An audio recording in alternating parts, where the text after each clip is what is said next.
Okay.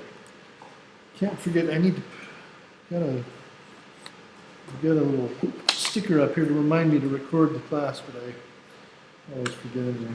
Okay, so two-dimensional kinematics is where we're at today. So basically what we did last chapter, except in 2 dimensions. That's correct. We're going to map the mathematics and the laws and everything else that we learned in the last section. We're going to map those into 2 dimensions, and we're going to show you how the 2 dimensions correlate with each other. And I love this picture of the roller coaster. Who in here likes roller coasters?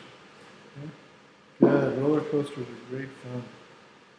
And this particular one, the Dragon Con in the Universal Portaventura amusement park in Spain, is epic. This is one of the best roller coasters in the world. I think it has like 4 loops and 3 corkscrews, and it reaches a top speed of like, I don't know, 70 miles an hour, which is really fast for a roller coaster in case you're wondering. Very rarely do they go over 50 or 60. In fact, I don't think there's one within 1,000 miles of here that goes over 50 or 60. I think the fastest one goes 120.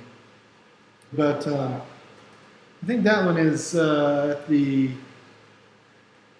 think that one's in Hong Kong or Dubai. I think it's in Dubai. It's made by Ferrari.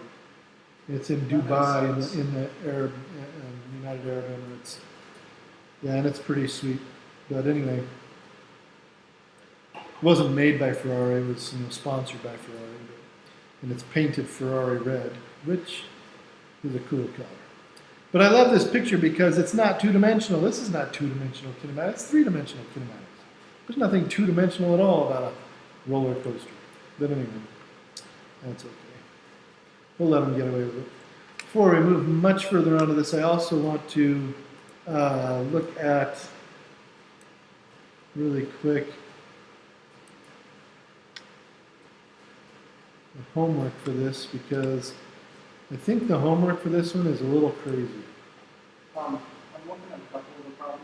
Should we assume that on the graph, so it's like given like cardinal directions, the west would be to the left? Yeah, so that's correct. So when we have a problem, number 2, for example, west will be to the left and east will be to the right, like we normally have done so far when we start drawing things. And this one's actually not as bad as I thought. There's only 22 problems, which isn't terrible. So when did I make it due? I don't even know. Chapter 3, apparently it's due on the 31st. That's tomorrow. That can't be the case. We need to change that. So we'll fix that. But, oh, and Packer, if you want to jump on a computer, you can. So, and why is this not showing? I thought I fixed that. Let's fix this really quick.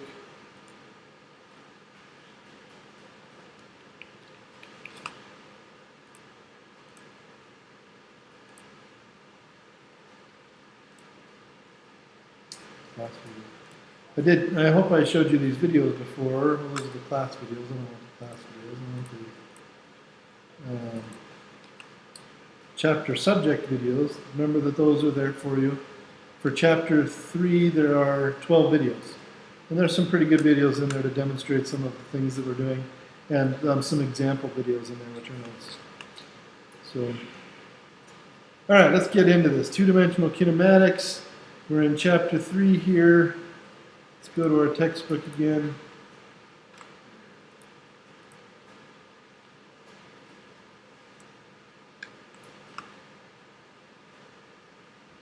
And we are in chapter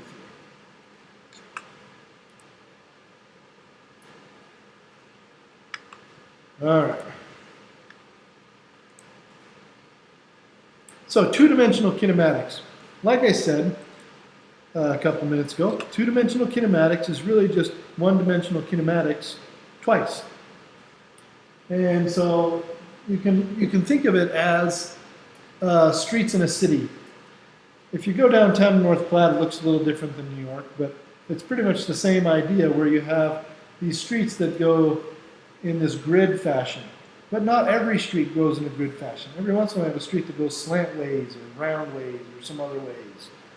And so those streets can be thought of as a combination of the north and south or the east and west. Let's say that all of our streets go north and south and east and west, except for a few of these slant ways ones and these curved streets. And those ones can be thought of as going partially north and south and partially east and west, kind of like a combination between the two. And so we can treat our kinematics problems that are in 2 dimensions as if we have a one-dimensional kinematics in north and south direction and a one-dimensional kinematics in the east and west direction, and then anything that is in between somewhere, slant ways or curved ways or something like that, we can kind of treat them partially in the east-west and partially in the north-south. We can take them apart. Take just the north-south part and put it in one of these directions, and the east-west and put it in the other direction, and we can call it good. We call this in science and in engineering and mathematics, we call this orthogonality, where we have one dimension that's pointing, that's a one-dimensional dimension that's pointing in some particular direction, east and west in this case. And then we have another dimension that is 90 degrees to it. Now, why is it important that these 2 dimensions be situated 90 degrees from each other? Can anybody think of a good reason for doing that? Let's take, for example, a street that's going slantways. Is it going east and west? Even partially east and west? Oh, yeah. Yeah, partially. But it's also partially going north and south. So if you put one of your dimensions in the east and west and one of your dimensions kind of northeast southwest or north southwest northeast or whatever, so it was slanted, would it be completely independent of our other dimension? No, because it would be partially east-west, right? And so what we really want are dimensions that are completely independent of each other. How many of you have worked in algebra class where they talked about independent solutions and independent equations? When you have multiple equations and multiple unknowns. Independent equations with independent solutions are the same idea. They're all along the same idea where you can make a solution because you started out with an x and a y, which were independent coordinates, you can think of them as, but they were also independent variables. In other words, the x, you didn't have to figure out, you didn't have to know exactly what x was to know something about y. And that's the same thing here, where we can solve everything in the x dimension and then solve everything in the y dimension separately because they are orthogonal, or they are independent, or they are 90 degrees to each other. All 3 of those things mean the same thing to us.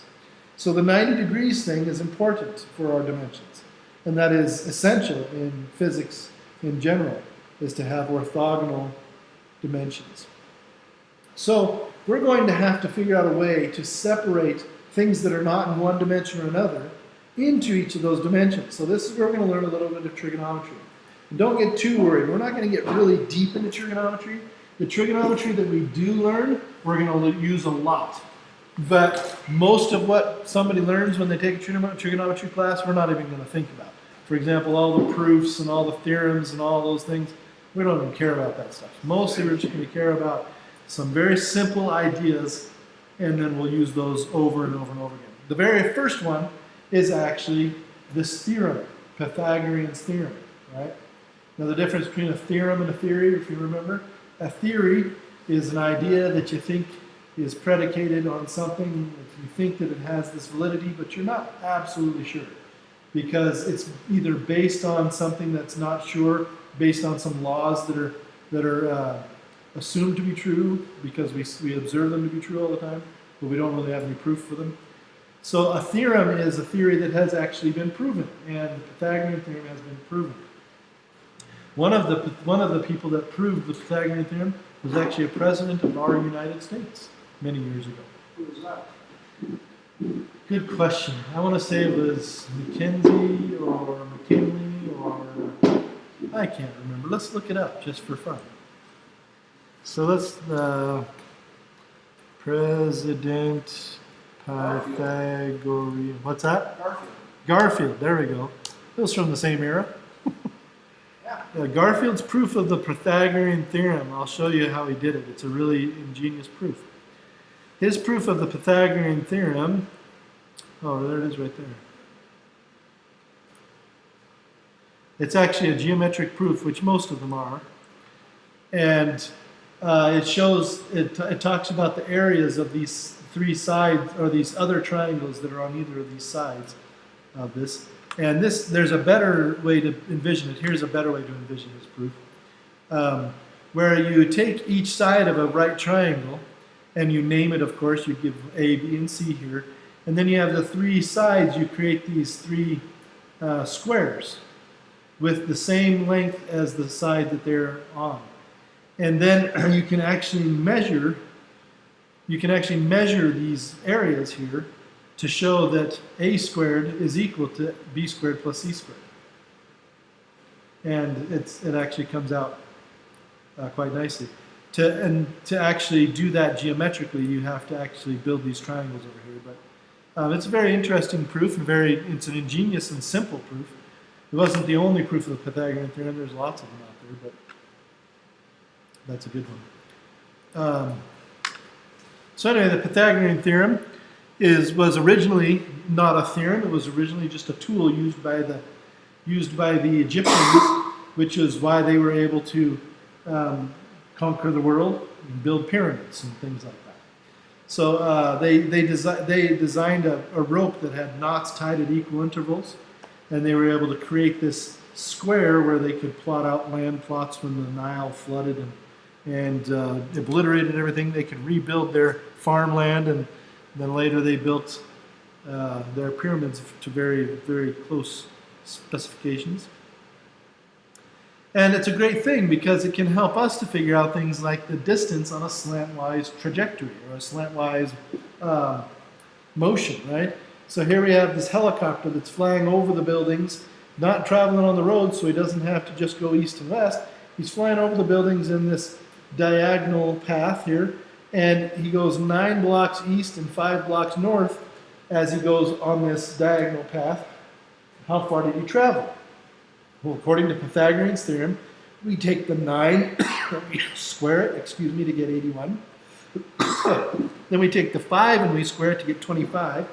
We add those two numbers together to get us 106. And then we take the square root of the 106. This is the law here, C equals square root of A squared plus B squared. We take the square root of that 106 to get 10.3 blocks that this helicopter travels. So it's a fairly simple thing to use, but extremely important and useful. And if we have a vector, if this is a displacement vector for the helicopter, because it goes from this point to this point, and this is the displacement vector, but we don't know the length of that displacement vector, we can calculate it using this, right? But you could also calculate the magnitude of a velocity vector this way. So if this helicopter had a velocity of 9 blocks in the easterly direction, in other words, his eastward velocity is 9 blocks per minute or something like this, and his northern velocity was 5 blocks per minute, we could calculate his velocity vector to be 10.3 blocks per minute in this direction. Okay. The other thing that we can do is we can take this apart. We can take this apart if we know his velocity in this diagonal direction. We can actually calculate the easterly and northerly velocities. And we call these components. These two, this easterly vector, displacement vector, how far he moved to the eastern direction, is called the component in the eastern direction, or the eastern component of this vector. This one is called the northern component of this vector. So this is a displacement vector going from this point down in the lower left to this point in the upper right, and it has two vectors that are associated with it, components, which are the eastern component and the northern component, or the x component and the y component, you could say, of that vector. What does component mean in English in our everyday life? When you say I have components of something, it's the parts, right? They're the parts that make up the whole. So It's the same thing with this vector. This vector has two parts to it, an easterly part and a northerly part, or an x part and a y part. And those two parts make up the whole vector, which is this vector here. And then at the end, we're talking about this displacement. Like, if we're assuming that like north goes up from the origin, we would say it's like displacement is northeast, right? That's right. Its displacement is to the northeast. It's not perfectly northeast, because perfectly northeast would mean that it was 9 blocks east and 9 blocks north, right? It would be 45 degrees up. It would be perfectly between north and east. But it is northeasterly. It is more east than north. And it's got a 29-degree angle here, so you could say that it's 29 degrees north of east. You could say that as well. So there's lots of ways to talk about vectors, and we're going to learn about a few of those today. So here they talk about the independence of motion when it comes to perpendicular coordinate systems. So we already talked about having perpendicular coordinate system because they are independent. But it's also true physically in the physical world that the motions in independent coordinates, or the motion in 90-degree coordinates, is independent. It's not just a convenient thing to choose. It doesn't just work out mathematically nicely for us. It also works out physically for us. And here's a great example. Here we have a ball that's being dropped straight down. The green arrows represent its velocity each 1 second at a time. So here's 1 second, here's 2 seconds, 3 seconds, 4 seconds, and you can see that it's accelerating, right? Getting faster and faster and faster because its velocity vector is getting bigger and bigger and bigger. Here is a ball that is being thrown horizontally in the forward direction with no air resistance. So it starts off with a horizontal speed and a vertical speed, or a horizontal velocity to the right and a vertical velocity downward. And notice what happens to this ball. It falls and it gets a bigger and bigger velocity vector downward, but what happens to its horizontal velocity vector? Horizontal is pretty steady. It is steady. The horizontal one doesn't change, but the velocity in the downward direction increases. Why? Gravity's accelerating. So gravity is a force that accelerates things, right? So it's accelerating the ball on the right the same way that it's accelerating the ball on the left. Pink ball and blue ball get the same treatment by gravity. How's that for democracy? But blue ball started to the right, right? Started to the right and keeps going to the right, but it doesn't change because is there anything that automatically accelerates us sideways all the time? Well, in Nebraska, there's that wind, right? But, you know, normally there's not that wind out there. So we're going to assume that the wind's not blowing all the time. And since it's in a vacuum. That's right. Since we started out with a particular speed to the right, it just keeps going to the right. So that is the independence of motion. The rightward speed, the rightward velocity, or the horizontal velocity, however you want to call it, is not affected by this downward velocity. The downward velocity being changing does not affect the horizontal velocity at all. Okay, and likewise with the horizontal velocity, it doesn't affect the downward velocities at all. They're completely independent of each other, and so that's why we can treat them independently when we start doing the kinematics. Now here is the $10 question. Let's make it a quiz. This is one of my favorite trick questions of all time. Okay, so get out a piece of paper and write down your answer to the quiz of the day. Put your name on the paper and the date on the paper. So you're a fan of Journey, huh? Oh, yeah. What do you think of their new lead song from Philippines? I think he's good. Like, sometimes, I went and saw him in concert, and sometimes he sounds a heck of a lot like Steve Perry. He does. He's got a great voice. When I saw him in concert, the only reason that I myself didn't notice how tired his voice was is because he was getting rid of everybody knows their songs. So Yeah, it's like sing along. That's right. While I recovered my voice. Yeah, that's right. I don't think he has the same vocal stamina as Perry. Yeah, I would agree. Anyway, enough Journey. Everybody's got their paper and their name on it and date on it. Okay, here's your quiz. Do you need a piece of paper? Yeah. Okay, grab a piece of paper. What is it? Today is the 30th.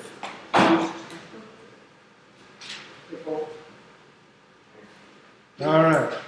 So, here we're going to give you a situation. This is a thought experiment. Okay? So, for those of you who are hunters, this is a hunting question. You have a rifle that is designed to shoot perfectly horizontally to the ground when you hold it horizontally to the ground. Just so you know, not all rifles are sighted in that way. Almost no rifles are sighted in that way. But we've sighted in a rifle so that it shoots perfectly horizontally to the ground. Okay? Or a gun of some kind. And you are going to now shoot a bullet horizontally to the ground. Ignoring any kind of air resistance or curvature of the earth or anything like that, how long about does it take the bullet to drop if you're standing up with the rifle at your shoulder? About how long does it take for that bullet to hit the ground? As long as it's not going to hit anything in its path, and you're welcome to do any thought experiments you want. You can discuss it with each other, what you think might happen. You're welcome to look here, because the answer is right in front of you. And you have the next 15 seconds to decide what your answer is. Well, you don't have to tell me right now. I want you to write it down. And then we'll let you get a question. So you have a gun, and you're shooting this gun. It's a hunting rifle. And it's going to shoot perfectly horizontally to the ground, and ignoring any air resistance or aerodynamical issues or anything else, and the curvature of the earth, we're going to pretend that for our experiment the earth is pretty much flat. And it's going to shoot out there, and gravity is going to do its thing. You're standing up, so that tells you about how high the bullet is off the ground when you start. About how long does it take to hit the ground? In seconds, in whole seconds. So your answer could be anything between, 0 and 10 seconds in whole number seconds.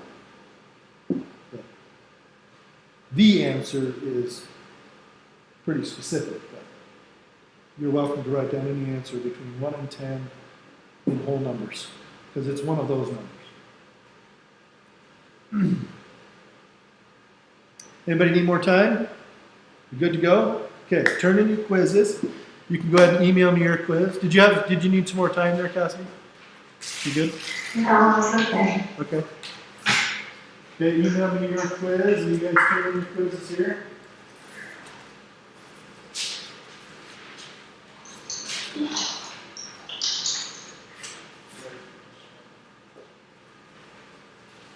Okay.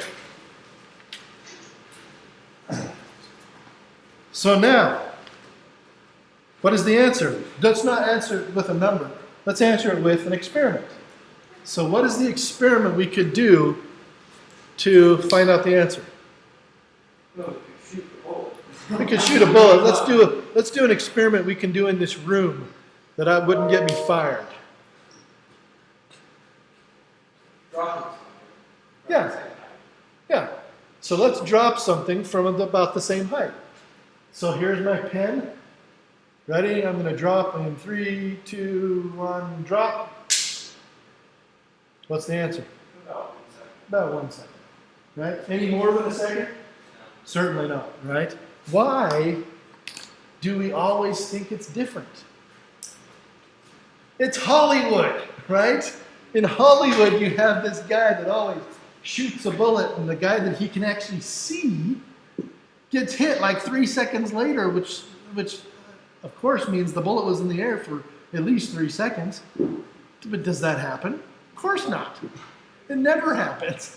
The bullet is going to hit anything that it's going to hit long before 3 seconds, because it's going to hit the ground in 3 seconds, right? Unless you're shooting up. I mean, even if you're shooting a gun that is sighted for hunting, a gun that's sighted for hunting is usually sighted at about 25 meters and about 100 meters. So if you aim through your sights normally at 25 meters, you hit something. And then if you aim through your sights at 100 meters, you're going to hit something for normal. So that's designed for those. And some people sight their guns differently, but even if it's sighted at 400 meters, you ever shot something at 400 meters? Does it take less than a second? No. It doesn't matter what you're shooting with. A 22 can go 400 meters in less than a second. Easy, okay? Well, not easy, it's not quite less than a second, but it's pretty close to a second. 22 is subsonic, but anyway. The point being is that they move fast, and they're gonna hit the ground in less than a second if they're fired horizontally. Because it doesn't matter, if you shoot that thing horizontally, gravity's gonna pull it to the ground, okay? And the spin of the bullet doesn't make a difference at all. People often say, well, the spin of the bullet makes it fly along. No, it does not. Doesn't change a thing. Unless you were tumbling forward, unless you cut your bullet to spin forward or backward, it won't change a thing. Forward and backward will cause some turbulence that will either make the bullet go sideways or up or down or something. It'll make it do something weird. But if it's just spinning around on its axis that it's shot on, not going to make a difference. Just makes it go straighter. So sorry, go ahead. So for like a sniper in the military, like where you see it in the movies, where like they have to, if they're shooting something in extreme range, they have to like aim up so that the bullet. That's right, and that's why they have dials on their scopes. If you've ever shot a gun, a long-range gun, so I've shot a sniper rifle before, so has Packer, I don't know if any of you have, but you have to dial in. If you're going more than 500 meters, you have to dial in your distance, and you have to have a rangefinder. You have to know how far away that is. Because if you don't know, the variance of your shot is going to be all over the place, because you just won't have a clue where it's going to land. So you have to dial it in, and what that does is it adjusts the angle of the scope so that you're looking at it, what you're looking at through the scope makes your barrel come up as you go further and further away, which is exactly how that's done. Essentially what that does is it brings your scope down so that to aim for it you have to bring your barrel up, right? That's what it does. And the same thing for wind allowance, it adjusts the scope side to side when you measure wind. So that's exactly what the scope does. And even iron sights, you have adjustments on there. That's how you dial in your rifle for different distances. Just the sights that are on the gun, the metal sights that are on the gun. So all sights are designed so that they can be adjusted so you can hit things at certain distances. So anyway, let's talk about the addition and subtraction of vectors now. Now that we've got the idea of this independence of directions, as long as they're 90 degrees to each other, they are independent in their motion. So let's talk about vectors again. We're going to talk about how we add vectors together. Here is a displacement vector on this map. Here we're down in Hawaii. We're going from Maui. We're going from Molokai, and then we're going to Maui, and then we're going to Maui again, and then we're going to the Big Island, and then we're flying around the Big Island of Hawaii here. So that's nice. Beautiful vacation. Yeah, I'd love to have that vacation. It's been a while since I've been to Hawaii. This is where the big Mauna Kea, see all that red stuff? That's all lava. That's super cool. It's super hot, actually. Anyway, so this is the trip they take, and we want to know their displacement vector. Remember, displacement is from your beginning point to your end point. So that's the dotted line is the displacement vector. If we went from Molokai, I can't ever say that, but Molokai, if we went from there to Hawaii, and then the arrow would be pointing from Molokai down towards Hawaii, and then we would have an actual vector on this picture. But we have these other intermediate vectors. So the first trip from Molokai to Maui has a vector, and then from the eastern side of Maui to as far as the western side to the eastern side of Maui is another vector, and then from Maui over to the Big Island was a southerly vector, and so on and so forth. We have all these intermediate vectors. And when you add them all together, you get this overall vector. That is literally an addition process. But it's very different than our mathematical addition process that we're used to, the arithmetic addition method. Because not only does distance matter, but direction matters. Okay? And one of the ways we can do it is what we call this graphical method, where we take this vector, which is going downward and to the right, if we put an arrow on it, and this one, which is going a little more right than downward, and then this one that's almost going straight down, this one's going downward to the left, and this one's going downward to the right again. We put them head to tail. We start off with this first one that goes tail to head, rather, and then we put the tail of the next vector on the head of the first vector, and then we have another vector, and then we tail on the head of the last vector, and so on and so forth. And this is an addition. This is called a graphical addition of vectors. And we'll get some practice doing that. So in our previous example with the helicopter, we have the overall displacement vector, and we had this vector east and this vector north, but when we added them together, we moved the northern vector over to here so that its tail was on the head of the easterly vector.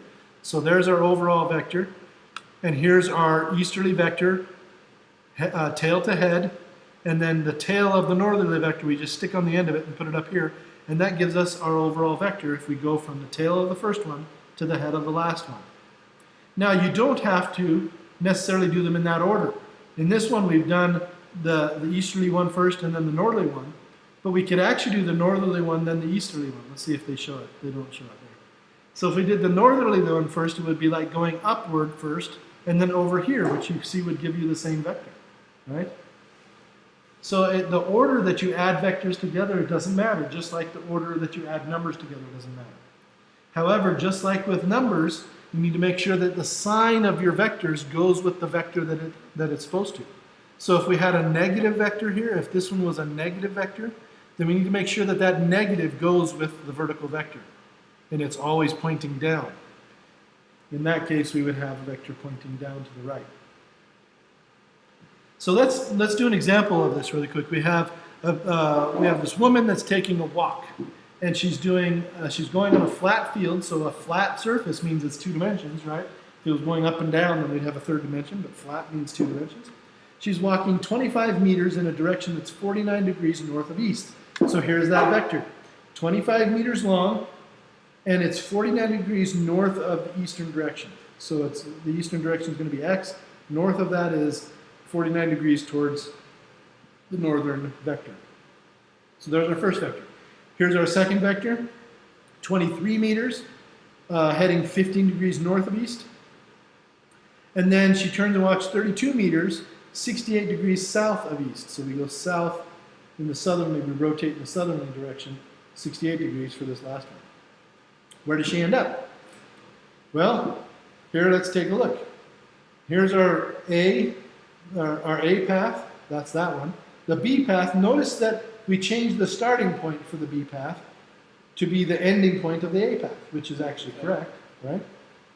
But vectors can be moved around that way. It wouldn't matter if we moved this one to the second one, it would still get us to the right place in the end. We can switch them around. So here's our B path, and then our C path, which goes down this way. We put it over here, and we have now graphically added these together. We would have a vector that would go from the tail of the first one to the head of the last one, which we call the resultant vector. We usually use R for that vector. And it goes all the way down this direction. And it turns out that if you measured that angle, it would give you about 7 degrees. And this is how we do graphical vector addition.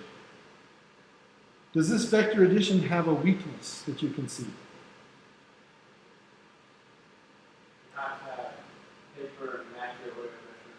You have to be pretty good at drawing straight lines at perfect lengths with perfect angles, right? And is it easy to draw lines with perfect lengths at perfect angles? No.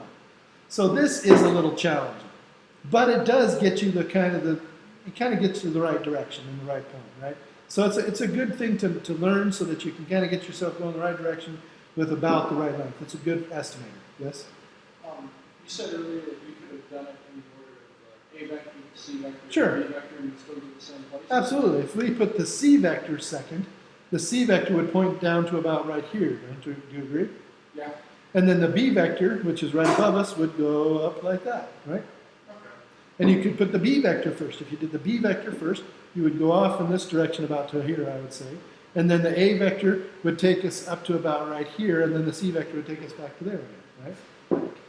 So you can do them and you can try that out all you want. It will take you to the same place every time. Make sure that the negative goes with which vector, though. Which vector has a negative direction to it? The C has a negative y direction to it, right? It also has a positive x direction to it, but it has a negative y direction to it. So you have to keep that negative pointing arrow. Every vector, in other words, has to point the same direction all the time, no matter where it starts from. So you got to be careful of that. Besides that, though, it works out. Here's another example where they do C first and then A and then B. Takes the same exact point. Right? question, There are no stupid questions, only stupid answers. but, so if you go back up to that, so other than like being really, really good at drawing and just measuring it, how would you figure out the distance? Can you use Pythagorean theorem? You can, yes, it would be tricky. So if you turn each of these vectors into a right triangle, like this one, put a line from the head of this vector down to the x-axis, that would be a right triangle, right? And then you would make a horizontal line under B and a vertical line down to it, and that would be another one. And then you would do another one down to here, and then all the little triangles under here would also be right triangles. You could make right triangles there. And then eventually, and then this one is also a right triangle. And eventually you could figure out the length along this axis from here to here, and then this little triangle here. It would take about 900 Pythagorean theorem calculations, but you could do it. And that's exactly how they figure out all those proofs that you learned in trigonometry, if you took trigonometry. Is they did 900 calculations with Pythagorean's theorem. And then they proved this other theorem, and then they made a theorem, right? And that's what we call explicit proofs of theorems, is where you just do 1,000 calculations and to get it to prove it to be correct. So yes, you can do it. I wouldn't recommend it, but you can do it. So how would you do it without We're going to get to that.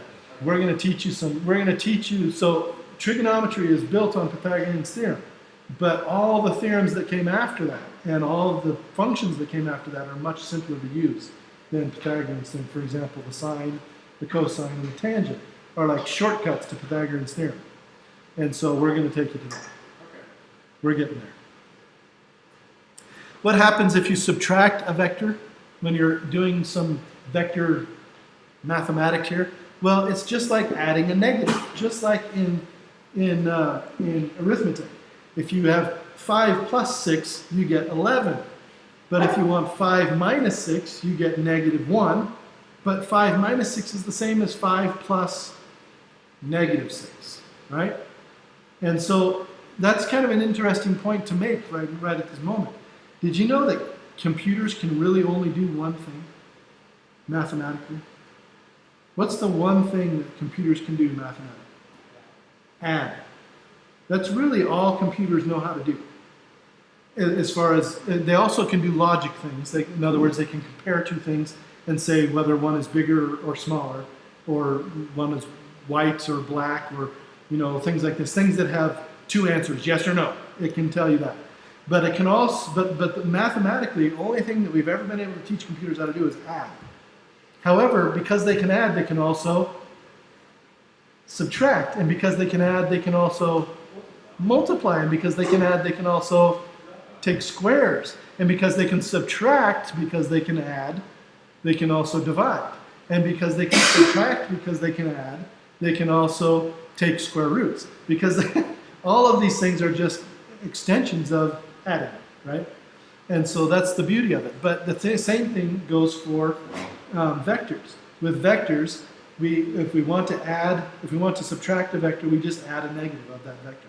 And here's a perfect example. We have the vector b and the vector negative b. What's the difference between those two vectors? Direction. Direction. That's it. So the negative of b is the same vector as b. It's the same magnitude as b, same length, just a different direction. They don't have to be in the same place. This one could be down below it like it is, or it could be over here on the left side of the page, or it could be on the floor. As long as it's pointing downward and to the left from the point that it starts, according to the coordinate system we've got set up. So if it was down on the floor and it started at the floor, then negative b would go into the floor downward to the left, right? And positive b would come out of the floor upward to the right. Okay? So it can be wherever it needs to be, being that it is the b vector. So that's the point exactly the opposite direction. Yes, a negative vector has to be the same length as the original of that vector, but pointing in the exact opposite direction. Where it is, where it starts, doesn't matter. As long as it's still pointing, they should always be parallel to each other, no matter what. Right? B and negative b are always parallel to each other, and b is always parallel to itself if there are duplicates of b hanging out there in the world, which they should never cross. So let's look at another example of a woman sailing a boat now.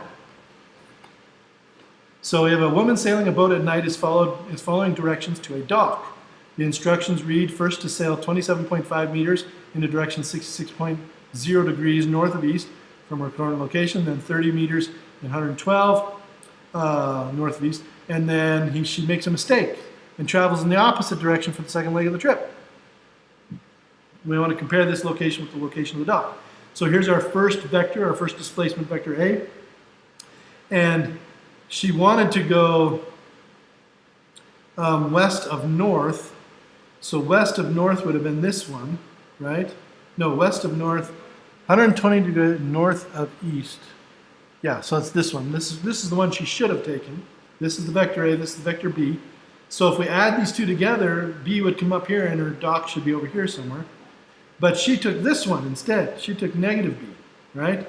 So here is where the original dock should have been up here. Here is where she actually ends up, A plus a minus B, or A minus B, and she ends up down over here. Is she far away from that dock? Absolutely. She's a ways away. She's further than she was before, right? And so, okay, so now how about the multiplication of vectors? Has anybody ever messed with that before? Not really? For those of you in the calculus course, you will do that. But it's different than multiplication with scalars or multiplication of arithmetic. It can be very different. In fact, there's two kinds of multiplication of vectors. There's what we call the dot product and what we call the cross product. Have any of you heard of that before? A little bit?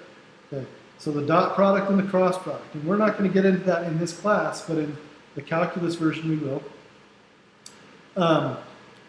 But we do talk about multiplying a vector with a scalar. And this actually is going to tell us why we call scalars scalars. So essentially what this section is saying is that we can multiply any vector by a number. So let me open up my whiteboard here. We'll go to a new share. We'll go to our whiteboard. And let's do it here. Let's close that.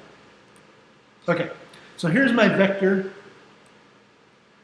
Call it my vector V. Now whenever I draw a vector or name a vector, I'm going to put a little arrow above it. That's not a very good arrow. That's okay, it's good enough. I just put a little arrow above it that just has a single little point on it like that. So that is a common way to denote vectors, to tell somebody that something is a vector. So there's my vector V. And let's say that I want to know what 2V looks like. I can multiply the vector times 2, like that. And what do you think it's going to do to my vector? It's going to start here. What do you think it's going to do? It's going to go higher. And what about the angle? Same angle.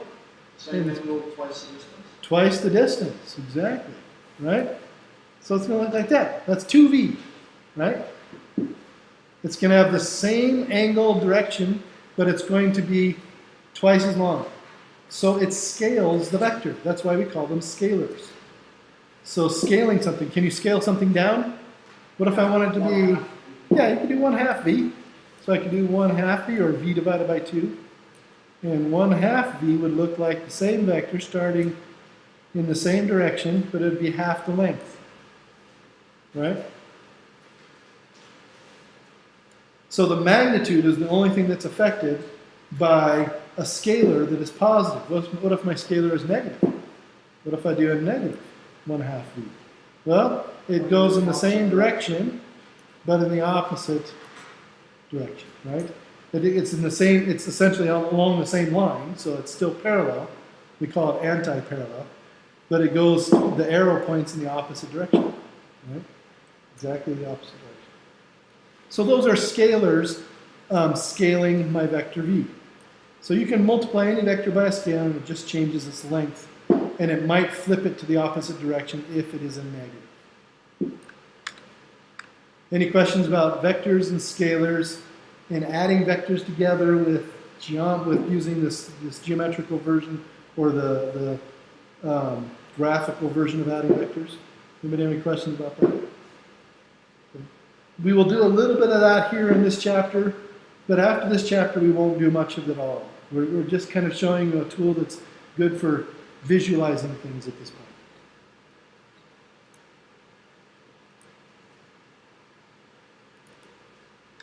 Okay, so now we move on to the big whammy for this chapter, which is resolving a vector into components. This is where we're going to learn about how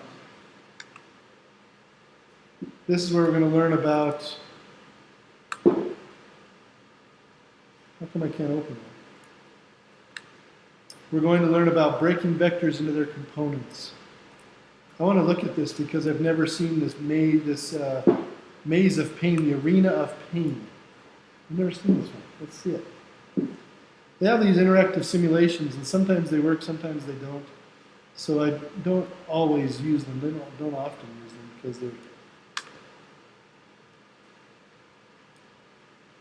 not always great. So apparently we have a maze of pain. How do we play this game? Let's look for instructions. It doesn't give us any instructions. Okay, so let's look here. We're going to play. And this is going to be an R vector. So R is the name for vectors that are displacement vectors, usually in 2 dimensions. We usually give them little r or big R for a displacement vector. V, of course, is your velocity. A is acceleration.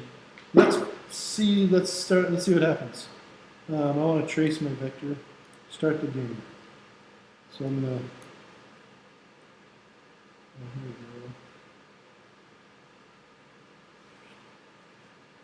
we go. I don't know. Oh, so it's showing what we're supposed to do is we're supposed to choose a vector that goes from this one to this one. So that one was downward to the left. So let's try it again. So we're going from here to here, and we're supposed to do that. That was easy. Let's see if we can try a different one. Oh, now we have a different problem. What's that? Yeah, I think so. Let's see what happens to us here. So since we ran into something, we have to go around it, right? So we go from there to there, and then we go from here to here. I don't know. You have to reset it back. Oh, reset. So then we'll go down 1 vector, and then 2 vectors. That's really lame. I thought it would be cool because it says it's the arena of pain. I want to feel some pain. That's just lame. The arena of lame. All right, let's go out of here. Oh, some of them are good, but apparently that one's not very good. All right. Here we have some examples, of course. Hey, I was just there. My new 3D printer is super awesome. I'm so excited about it. Where is it? It's in California right now. It won't be delivered until, that's what I was in California for last week, was I was going to train on my 3D printer and practice, learn how to use it and everything, and check it out to see if I really wanted it. But it is awesome. It is a truly professional 3D printer. I'm excited. All right, so let's talk about vectors now in a little more mathematical way. Not so graphical, a little more mathematical. So we already talked about the fact that this x component of the vector and the y component vector, when they're added together, they equal the actual vector. In the book, they're not going to use the little arrows over the top. They're going to use boldface. They use boldface because they can. When I'm drawing things, I can't use boldface very well. So I use the little arrows. When it has a little subscript x and a little subscript y, that means those are vectors in a particular direction and they are components of another vector. So this means it's the x component of A, which means it's the part that points in the x direction. And this is the y component of A, the part of A that points in the y direction. A sub x, A sub y. When added together equal A. This will always be the case for any vector in 2 dimensions. It will always have an x component or a horizontal component or some component and a y component that add together to equal the actual vector. That is a standard way to describe a vector and its components. This does not necessarily talk about the magnitudes of those vectors. If one side of this vector is 3 meters, the other side is 4 meters, the third side is not going to be 5 meters. Actually, it will. It will in that case. Why did they say that's not true? Well, anyway. Well, I guess they're saying it's not true because 3 plus 4 does not equal 5. That makes sense. So their magnitudes don't add together. The squares of their magnitudes do, right? Because that's the Pythagorean theorem. So this equation is true, or this inequality is true, because it's not equal, right? However, the vector equation is true. So if you put it in bolds and call them what they are, a sub x and a sub y equals a, this equation is true because when you add the vectors in graphical form or in the form that we're going to teach you, it is true. Now, why is it true? Because to calculate the length of these sides, we have to use trigonometry. And to use trigonometry, the a sub x side is going to equal the length of the full vector times the cosine of the angle that is between a and this side. And that is what trigonometry uses. Now the cosine is just a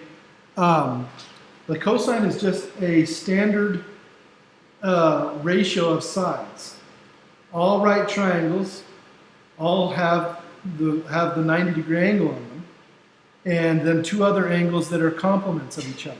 And because of that, those particular peculiarities of right triangles, then you can use this ratio function, which we call the cosine, and another one we call the sine, and then the third one we call a tangent, the third that we're going to use. We can use these ratio functions to calculate any side of any right triangle as long as we know one angle or one side, or two sides, or whatever. If you know one angle on one side or both sides, you can figure out everything about the triangle. Or two sides, you can figure out everything about a right triangle. You can even do it if you just know, let's see, what's the other one you can do? If you know two angles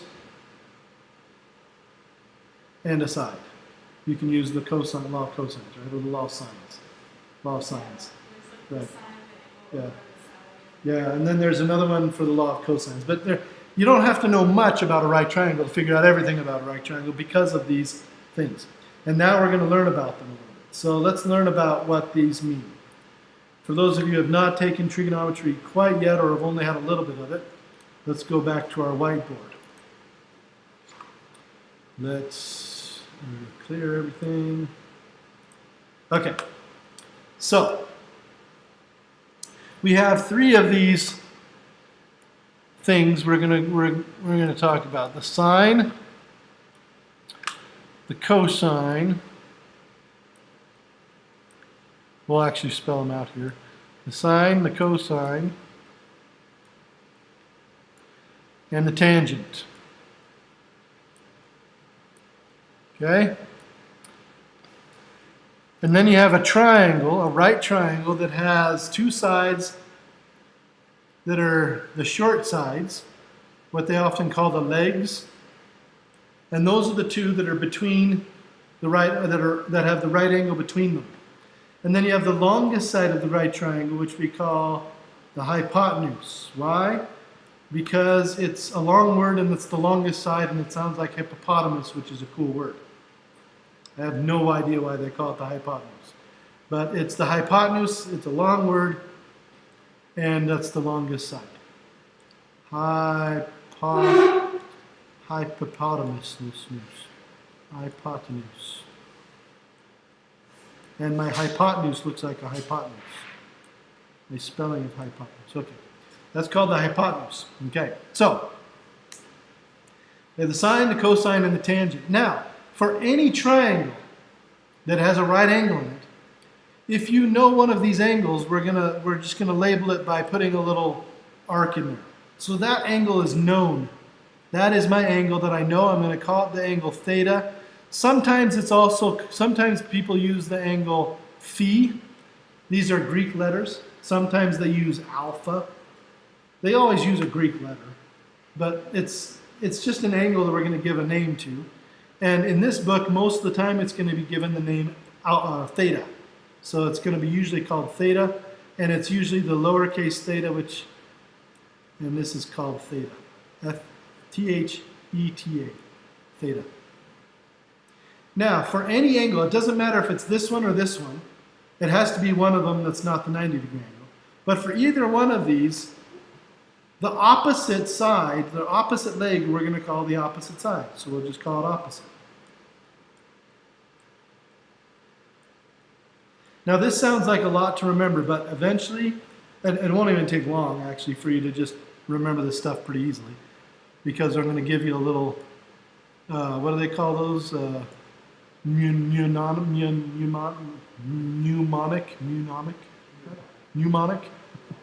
whatever they call those things. Okay, oops, I just did something I didn't want to do. I need to erase that. Where's my toolbox? I don't know where my toolbox is. Forget this arc down here. Okay, so I have my opposite side and then I have my adjacent side. Anybody know what the word adjacent means? Next to, so that makes it easy, right? The opposite side is opposite, the adjacent is next to it. Believe it or not, I do get some college students that have never heard the word adjacent before. Okay, so we have the adjacent side, which is next to the angle. It's actually touching this arc that I've drawn. And the opposite side, which is not touching the arc, and it's opposite this side, and so we call it the opposite side. We're really creative. But it's helpful because we don't want to be confused. So that's why we use the word hypotenuse, because it's confusing. We need to have something confusing here. And it's a long word, and so we use it. So we have the adjacent side next to it, the opposite side opposite, the hypotenuse, which is just long, and the angle theta. So what do these sine, cosine, and tangent things have to do with it? Each one of these is a ratio. If you take the sine of this particular angle theta, and it doesn't matter what it is, it could be 2 degrees or 70 degrees or whatever. It has to be an angle between 0 and 89, 0.99999 or something like that. It has to be between 0 and 90 and not 90 and not 0. But as long as it's between those two, then it just gives you a ratio of 2 of these sides, of the lengths of 2 of these sides. It tells you a relationship between the lengths of 2 of these sides. So the sine, if you take the sine of this angle theta, and your calculator knows how to do this, so all you need is a calculator with these things on it. If you take the sine of this angle, it'll tell you the ratio between which 2 sides? The opposite and the adjacent. So it's the opposite over the adjacent side. Right? And then the cosine tells you the ratio between the cosine of the angle theta equals the adjacent over the hypotenuse side. Sorry, I did this wrong. It's not opposite over adjacent. I always do that. It's opposite over hypotenuse. Sorry. I messed up the first one. Now everybody's going to be confused for the whole class. So the adjacent, the cosine is the adjacent over the hypotenuse. So the sine and the cosine are always over the hypotenuse. It's the opposite side over the hypotenuse and the adjacent side over the hypotenuse. And then this last one, the tangent of theta is the opposite over the adjacent. Right? And it doesn't matter where the angle is. This also works for adjacent. A triangle that's, where if we know the triangle like this, say we have another triangle that's a different shape, slightly, not much different, but a little bit different. And here's our right angle over here. And I know that this angle here, instead of knowing this top angle, I know this bottom left angle. It doesn't matter. We just change which sides. This is now the opposite side, the one that's going upward. And this is now my adjacent side. I always draw the D first. And then this is my hypotenuse still, because it's always the longest side. So it doesn't really matter. You just need to know which angle you know, and which side is the opposite side, which side is the adjacent side, and so on and so forth. And then you can use these functions on your calculator to calculate those ratios. Now, how do we remember this? What's our mnemonic? Our mnemonic is like this. It's the sine. I need room for this. I'll just do it. SOHCAHTOA. That's correct. Does everybody know that? Anybody here not familiar with SOHCAHTOA? So it's sine opposite hypotenuse, cosine adjacent hypotenuse, right? And then tangent opposite adjacent. That sounds like some kind of Native American city name or something. But sounds like Milwaukee. Did you know Milwaukee is a A Native American name? What's that? So is Nebraska, so is Omaha, so is, not Lincoln, but so is Omaha, so is so many cities across. Yes, Ogallala is a famous one, even though it's a tiny little place. So yes, good. So that's sine, cosine, tangent. Does anybody not remember something about this that we need to review again? I think the only person who has not had a lot of experience with that is now not taking the class. So what's that? She did. She dropped because she discovered she didn't actually need it. So why take it if you don't need it, I suppose, right? Okay, so now we've got these ideas. Let's use this. Let's do an example. Let's calculate the resultant vector of two vectors added together. Let's see here.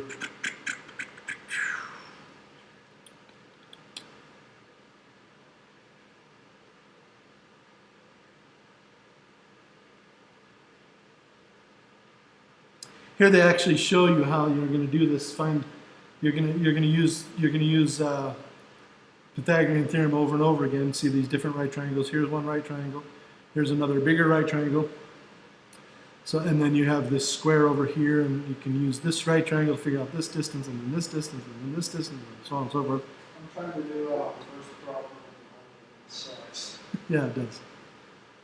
It's a pain in the neck. I could do it if I had my graphing calculator that I have to call because I can save values and it goes a lot faster. Yes, indeed. My phone does not have that function. So let's do it a little different way, because in this way, we can actually split the vectors into their components. How do we do that? Well, here's our first vector, the A vector, which is 53 meters long, and it's at an angle of 20 degrees with the x-axis. It's 20 degrees north of east. So we know one angle of this right triangle right here. This is a right triangle out here. And we know one side of this right triangle. So we can actually figure out the x components and the y components for this vector. After we do this example, that problem will be easy. Well, much easier. Okay? So we can figure out the x component and the y component of the vector A by using trigonometry. How do we do it? Well, let's go back to our whiteboard really quick. And let's clear this. Well, it's not clear. Let's go. Do I have another page? I guess I have to clear it. Yeah, I have to clear it. So here's my A vector. It's 53 meters and it's 20 degrees, right? Well, remember that this can be a right triangle. Here's my adjacent side. So this is the adjacent side. Here is my opposite side. This is my x direction. Up is my y direction, and my origin is back here at this point for now. We'll just say it's right there. And so this adjacent side is actually going to be which component, x or y? This is my A vector. So which component is the adjacent side going to be, the x component or the y component? X. X, because it's the one that's pointing in the x direction, right? So I'm going to label it A sub x. And when I label components when I'm writing, I don't put the vectors over them. I could, but I usually just don't because you know it's already pointing in the x direction. So this one here is my A in the y direction, A sub y, right? And if I add them together graphically, they equal the A. If I add them together mathematically, they should also equal the A. We're going to figure that out. But my A sub x, because it's the adjacent one, it should have something to do with which one? The cosine or the sine? Which one's adjacent, cosine or sine? It's actually the cosine, right? The cosine is adjacent to your angle, so because that's the ka, right, in the SOHCAHTOA, cosine adjacent hypotenuse. So it's adjacent over hypotenuse. So apparently, the cosine of what angle? 20 degrees. That's our angle theta. I'm going to call that theta because I don't want to put any numbers in here right now. I just want to call this theta equals 20 degrees.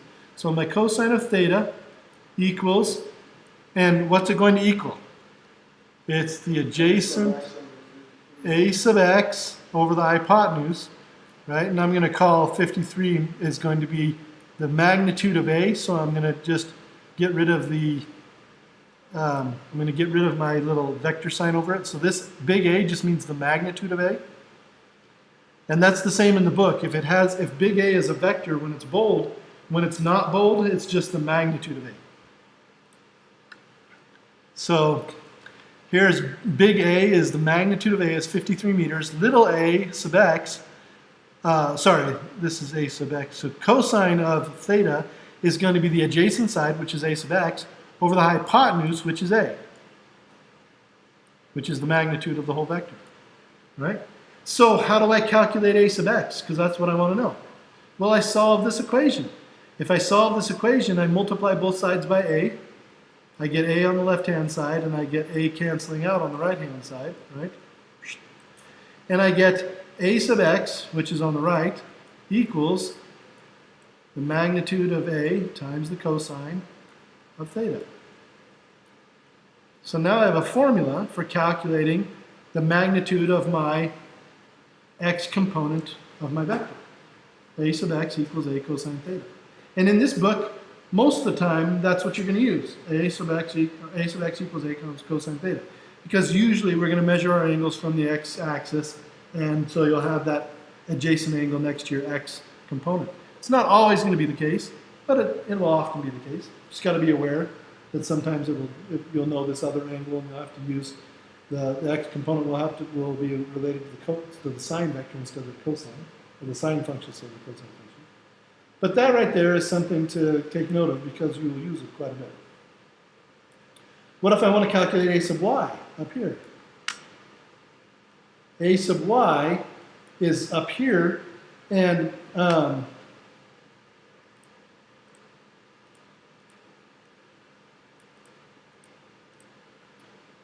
see, go to draw. Okay.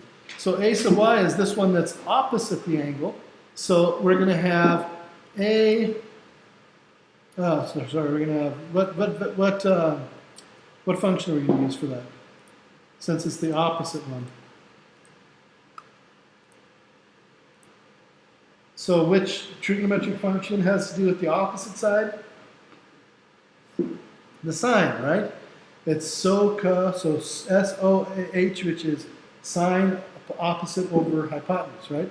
So the sine in this case of 20 degrees, which is the angle opposite, right? Or sine of theta, as I wrote before, equals the opposite side, which is a sub y, over the hypotenuse, which is a. And I want to know what the opposite side is. That's the thing I want to calculate. And I'm going to erase my 20 here.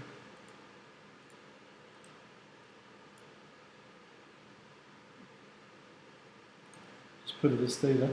I like to not put in numbers if I can help it until the very end. There's my sine of theta. So I'm going to solve this one for a sub y. I'm going to get a very similar formula. A sub y equals the magnitude of a times the sine of theta. Right? Magnitude of a times the sine of theta gives me a sub y. Another thing to take note of.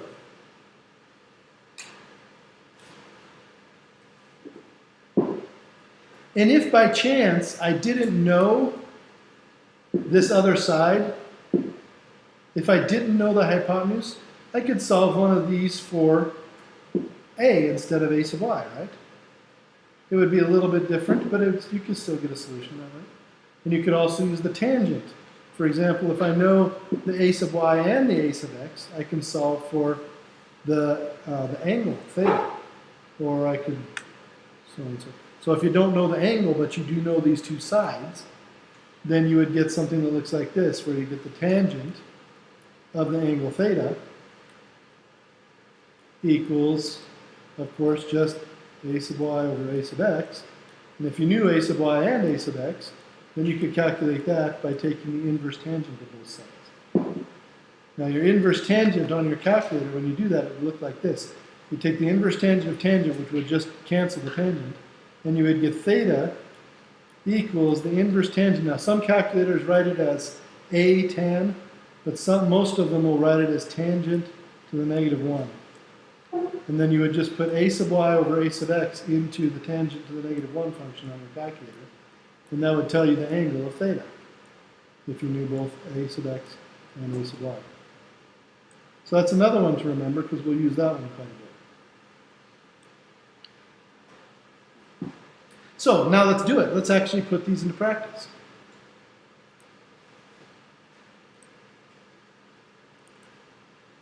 Okay. So here is, they immediately give us something challenging right off. We have two vectors, the a vector and the b vector, and we have to calculate the r vector. They actually want to know the r vector, the length of the r vector to a nice, precise number. So first we got to calculate the a vector, and then we got to calculate the b vector, but they've actually given us those, haven't they? They've given us a is equal to 53 meters. They've given us b is equal to 34 meters. How is this going to help us? Well, notice that when we break down a into its components, we will get a vector that is this long that goes to the end of a and in the x direction, then one that's this long in the y direction for a. And if we do the same thing for b, we're going to get one that goes from here to here, and then one that goes from here to here. And then we can add the x components of a and b to get the x component of r. And we can add the y components of a and b and get the y component of r. Right? This is the beauty of having these separate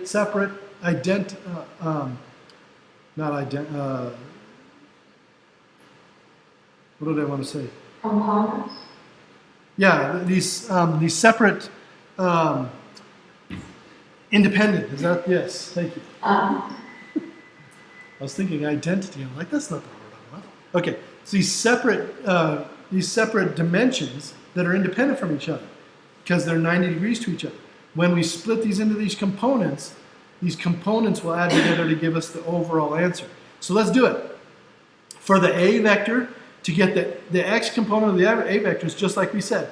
We take a, which is the 53 meters, the overall length of a, or the magnitude of a, times cosine of theta, that is the theta that goes with the a.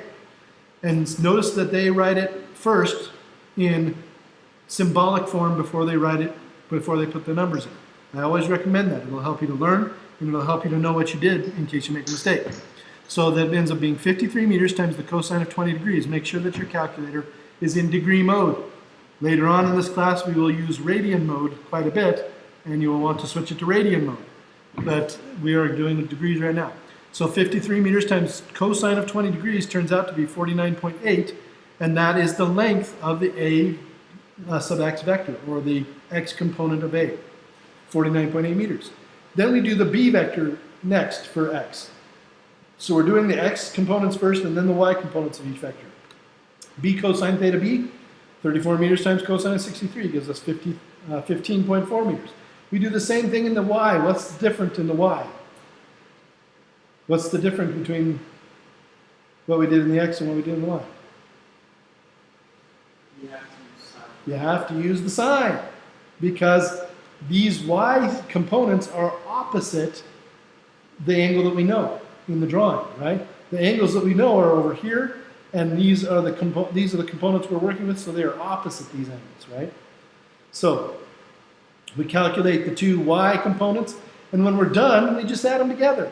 The a sub x was 49.8, the b sub x was 15.4, so that r sub x, or the resultant vector, x component, is 65.2 meters. That's the distance from the x-axis all the way up to the resultant vector point. All the way up here. You add the x component of a and the x component of b. The y component is just the two y components added together, 48.4 meters. Sorry, I messed up. The x component is all the way from here to here. Sorry. It's on the x in the x direction. So you go from the origin all the way out to here. That is the x component of 65, whatever it was, 65.2. And the y component is the 48 from the x-axis up, or from the origin up to the final height of that. Right? So now we know the two components for Rx and Ry. How do we figure out the overall length of R? really just add your components A together. squared plus B squared equals C squared. Exactly. Exactly. Remember, you can add them together as vectors, but when vectors add together, you must use the Pythagorean theorem to get that overall length, right? So you can say you just add those components together, but remember they're vectors, and they must add using the Pythagorean theorem to get the length. So we use the Pythagorean theorem here to get the length of r, which is 81.2. This is a squared plus b squared, or r sub x squared plus r sub y squared square root, right? That gives us r. And then we can actually find the direction using that last equation I was telling you about. Theta is equal to the inverse tangent of the y component over the x component, or the opposite side over the adjacent side, right? So the opposite over the adjacent, inverse tangent of theta, you get the inverse tangent of 48 over 65. That, when you plug that into your calculator, the inverse tangent of 0.742 is 36.6 degrees, and that gives us everything we need to know. Now you can do that first one in the homework. I wonder if the long there sucked. And you'll find that splitting things into components and doing things in the y direction and the x direction separately is way simpler, even though it might be a lot of writing and a lot of using your calculator to calculate sines, cosines, and all these things. It is way easier than trying to do it graphically with a protractor or a ruler. And it's way easier than trying to use Pythagorean's theorem to do everything. It's just a lot less thinking, a lot less organizing, a lot less mess. It looks kind of messy here, but really you can see we're just adding two things in the x direction, two things in the y direction, then using Pythagorean's theorem, and one more tangent. What do we use to find the final angle again? We use this one right here. That was the last equation that we figured out, which is the angle of any right triangle is equal to the inverse tangent of the opposite side from that angle over the adjacent side from that angle. So that's the TOA in SOHCAHTOA, right? Solved.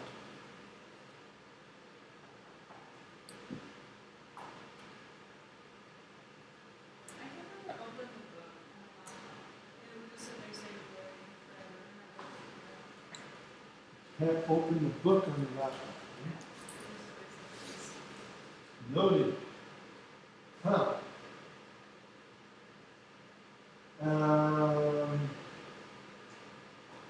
My first guess is that you're using Internet Explorer, and Internet Explorer just struggles on. My immediate fix to this is to say download Firefox, because I think it's the best browser in the world. But I don't know how to fix Internet Explorer. I'm not sure anyone in the world knows how to fix it, so I don't want to mess with it, especially since Internet Explorer is Windows. That's actually your operating system as well. So if I mess it up, I'm going to mess up your whole computer.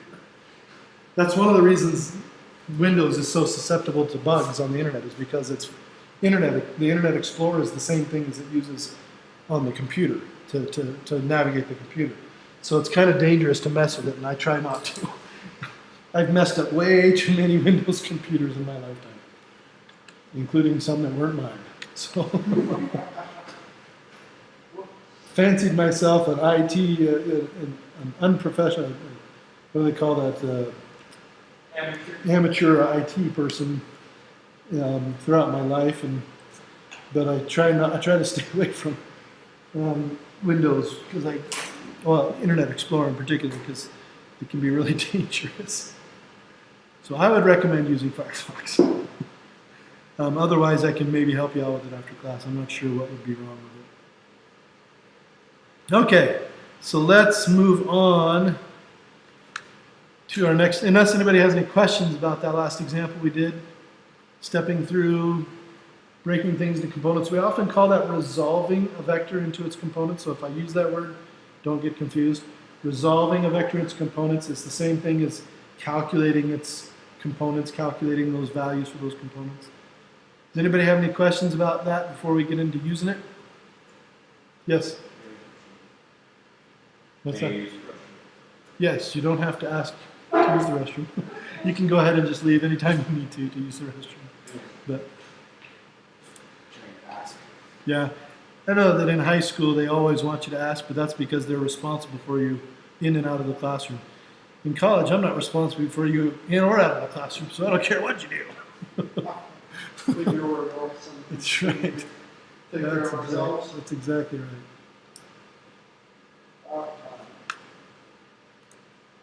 I had a teacher in college that when somebody asked that question, he would say, I don't know, can you? I do, I can. You'd have to go and find out. Test that hypothesis. I had my 7th grade science teacher decided to be a jerk one day. He was holding my class after school for a couple minutes. Yeah. And there was a girl who really needed to use the restroom, and he wouldn't let her go, and then come back and serve her time. So besides not letting her go, then he goes into the back of the room. Turns on the faucet. To just a little trickle. What a jerk. Yeah. Just make me want to pee my pants just to show him what's up. On another note, when I was a kid in a science class that I really didn't like, and I didn't like the teacher of, we came into class one day, and all the sinks were on. There were all these sinks around the back of the classroom, and all of them were on, just a little bit, so you couldn't really hear them too much, but you could definitely hear them. This teacher was so dumb. But the class before us had turned all the sinks on and then plugged all the drains. So the sinks were already more than halfway full. And we decided to just let it go. Later on that day, they had to evacuate that wing of the building.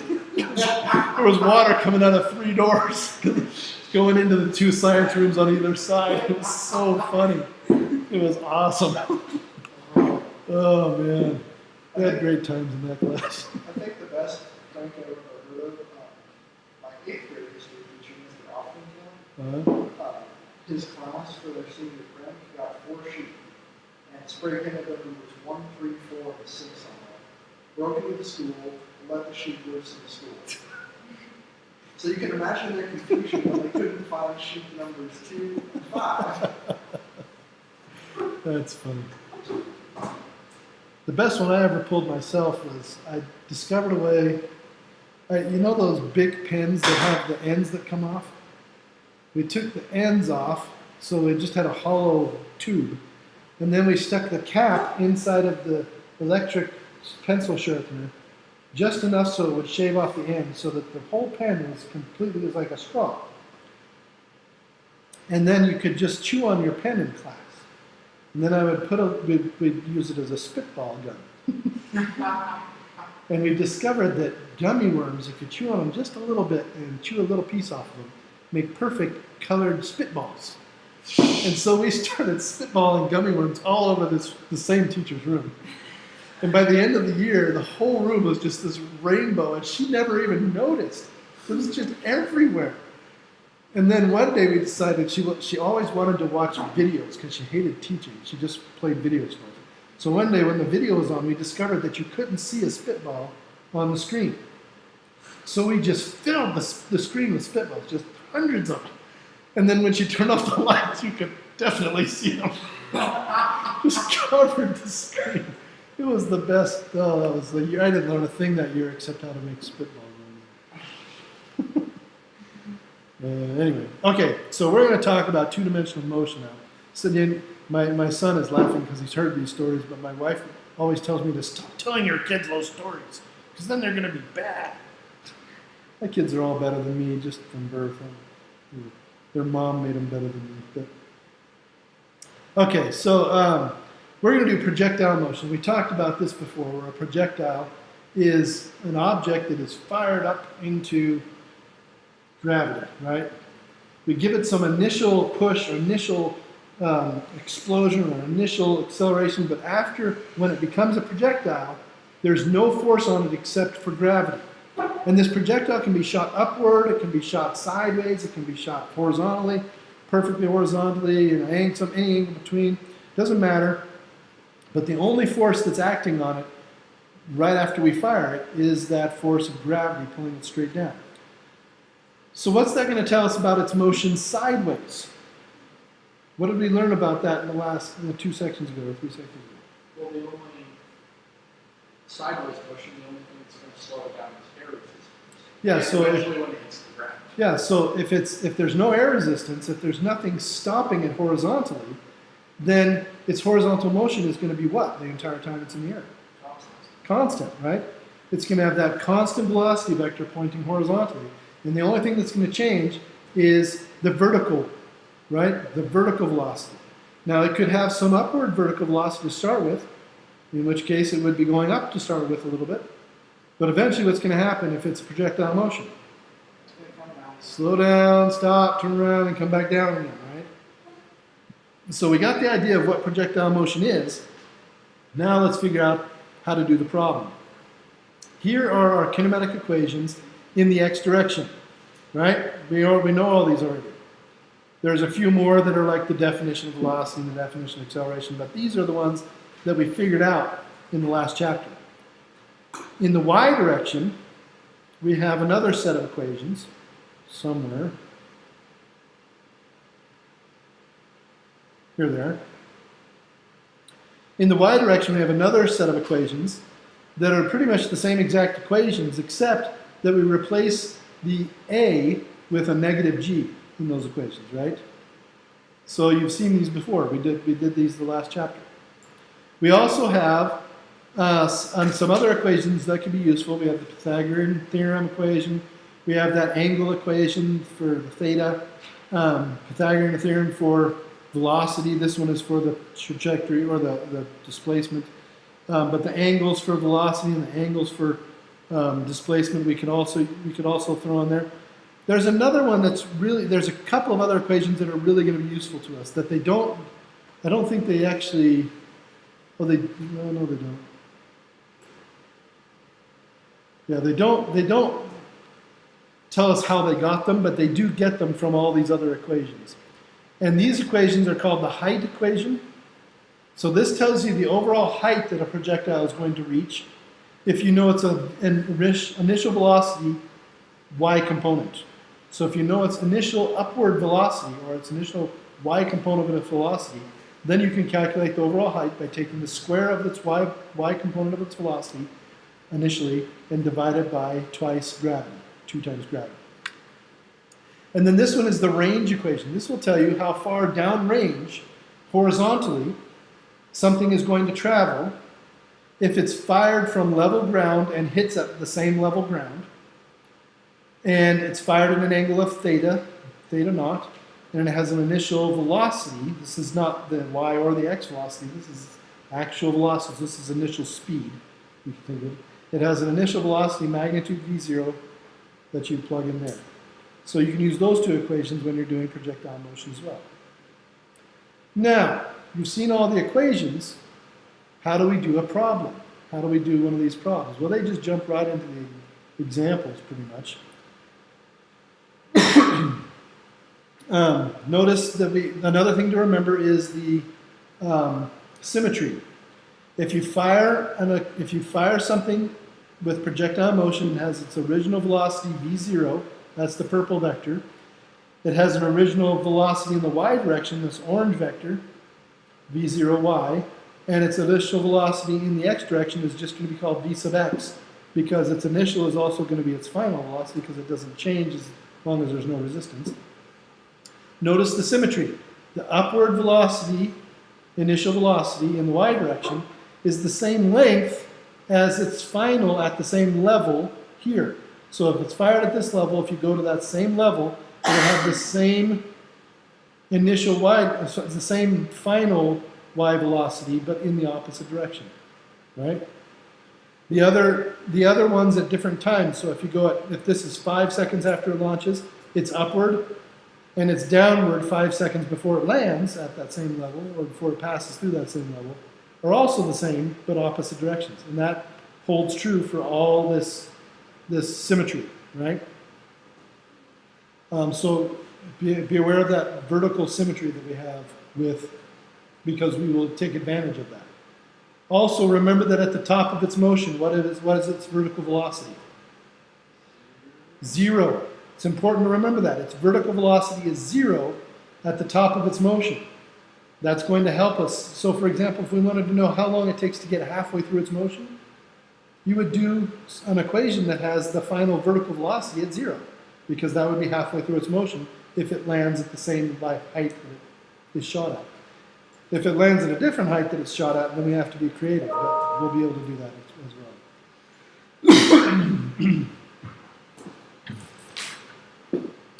So and here they're showing again that vertical symmetry that goes on with vertical motion, the vertical motion. Now let's take all these things that we already know, we've already used before, and let's put them all together to solve a problem that is two-dimensional. This is a projectile motion problem. So we have a fireworks display, we have a shell that is shot in the air with an initial speed of 70 meters per second. Remember when you're reading these problems, you can do this one of two ways, one of three or four ways probably, but I would recommend, my personal favorite way is to write things down as I'm reading it, but some people like to read it through first and then go back. Either way is fine, but I would still recommend going sentence by sentence eventually and writing it down everything you know. So, initial speed of 70 meters per second. That means I'm going to write down on my page here my initial speed, which I'm going to call velocity, and I'm going to go ahead and draw a vector for it.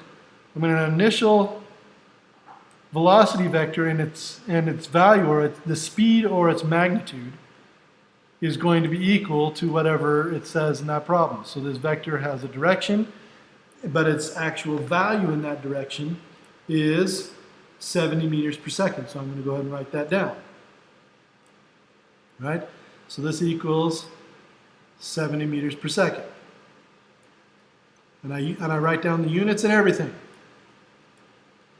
And I start making a drawing. Notice that I've started making a drawing. I've got a vector with an angle and everything else. So then I go back to my problem and I say, it's 75 degrees above the horizontal. Now my drawing is not going to be very representative of this, but I'm going to go ahead and draw in the horizontal here. And then I'm going to do 75 degrees right there as my theta. So I'm going to call that theta equals 75 degrees. And I'm even going to call it theta initial because that angle of the velocity does change through the time of this problem. Okay? Then I go back to my problem. The fuse is timed to ignite the shell just as it reaches its highest point above the ground. So what is its velocity at its highest point above the ground? It is 0. I need to move this thing out of the way. Let me just close it. So at the highest point above the ground, oh shoot, where's my drawing? Oh, there it is. Okay, so at its highest point above the ground, which I'm going to call this point right here, it's going to go up to here, and it's going to explode. Kaboom! I'll use this for my K. Kaboom. Right? That's where it explodes. And my velocity at this point in the y direction, v sub y, equals 0 at this point. Right? I don't make it a vector because it's a component. So it's not that I don't make it a vector. I don't put the vector symbol on it because this is just a component of my vector here. And I don't put the little 0 on it because it's not initial. This is my final velocity in the y direction, right? So with the v, okay, no, v naught is because it's going x and y. The v naught, it's called, the 0 is there because that's the initial speed of it. And it is going the x and y, and I haven't written that in. I could write that in right now. It has an initial y component that I would call v0y, or sorry, v0x. That's my x component because that's the x direction. We'll make this the x direction and this the y direction. I always mix up x and y. It's like I'm two-dimensional dyslexic or something. But then my y component would be up the direction this way, and it would be v0 in the y direction, right? So eventually we'll calculate what those are going to be using the information we have.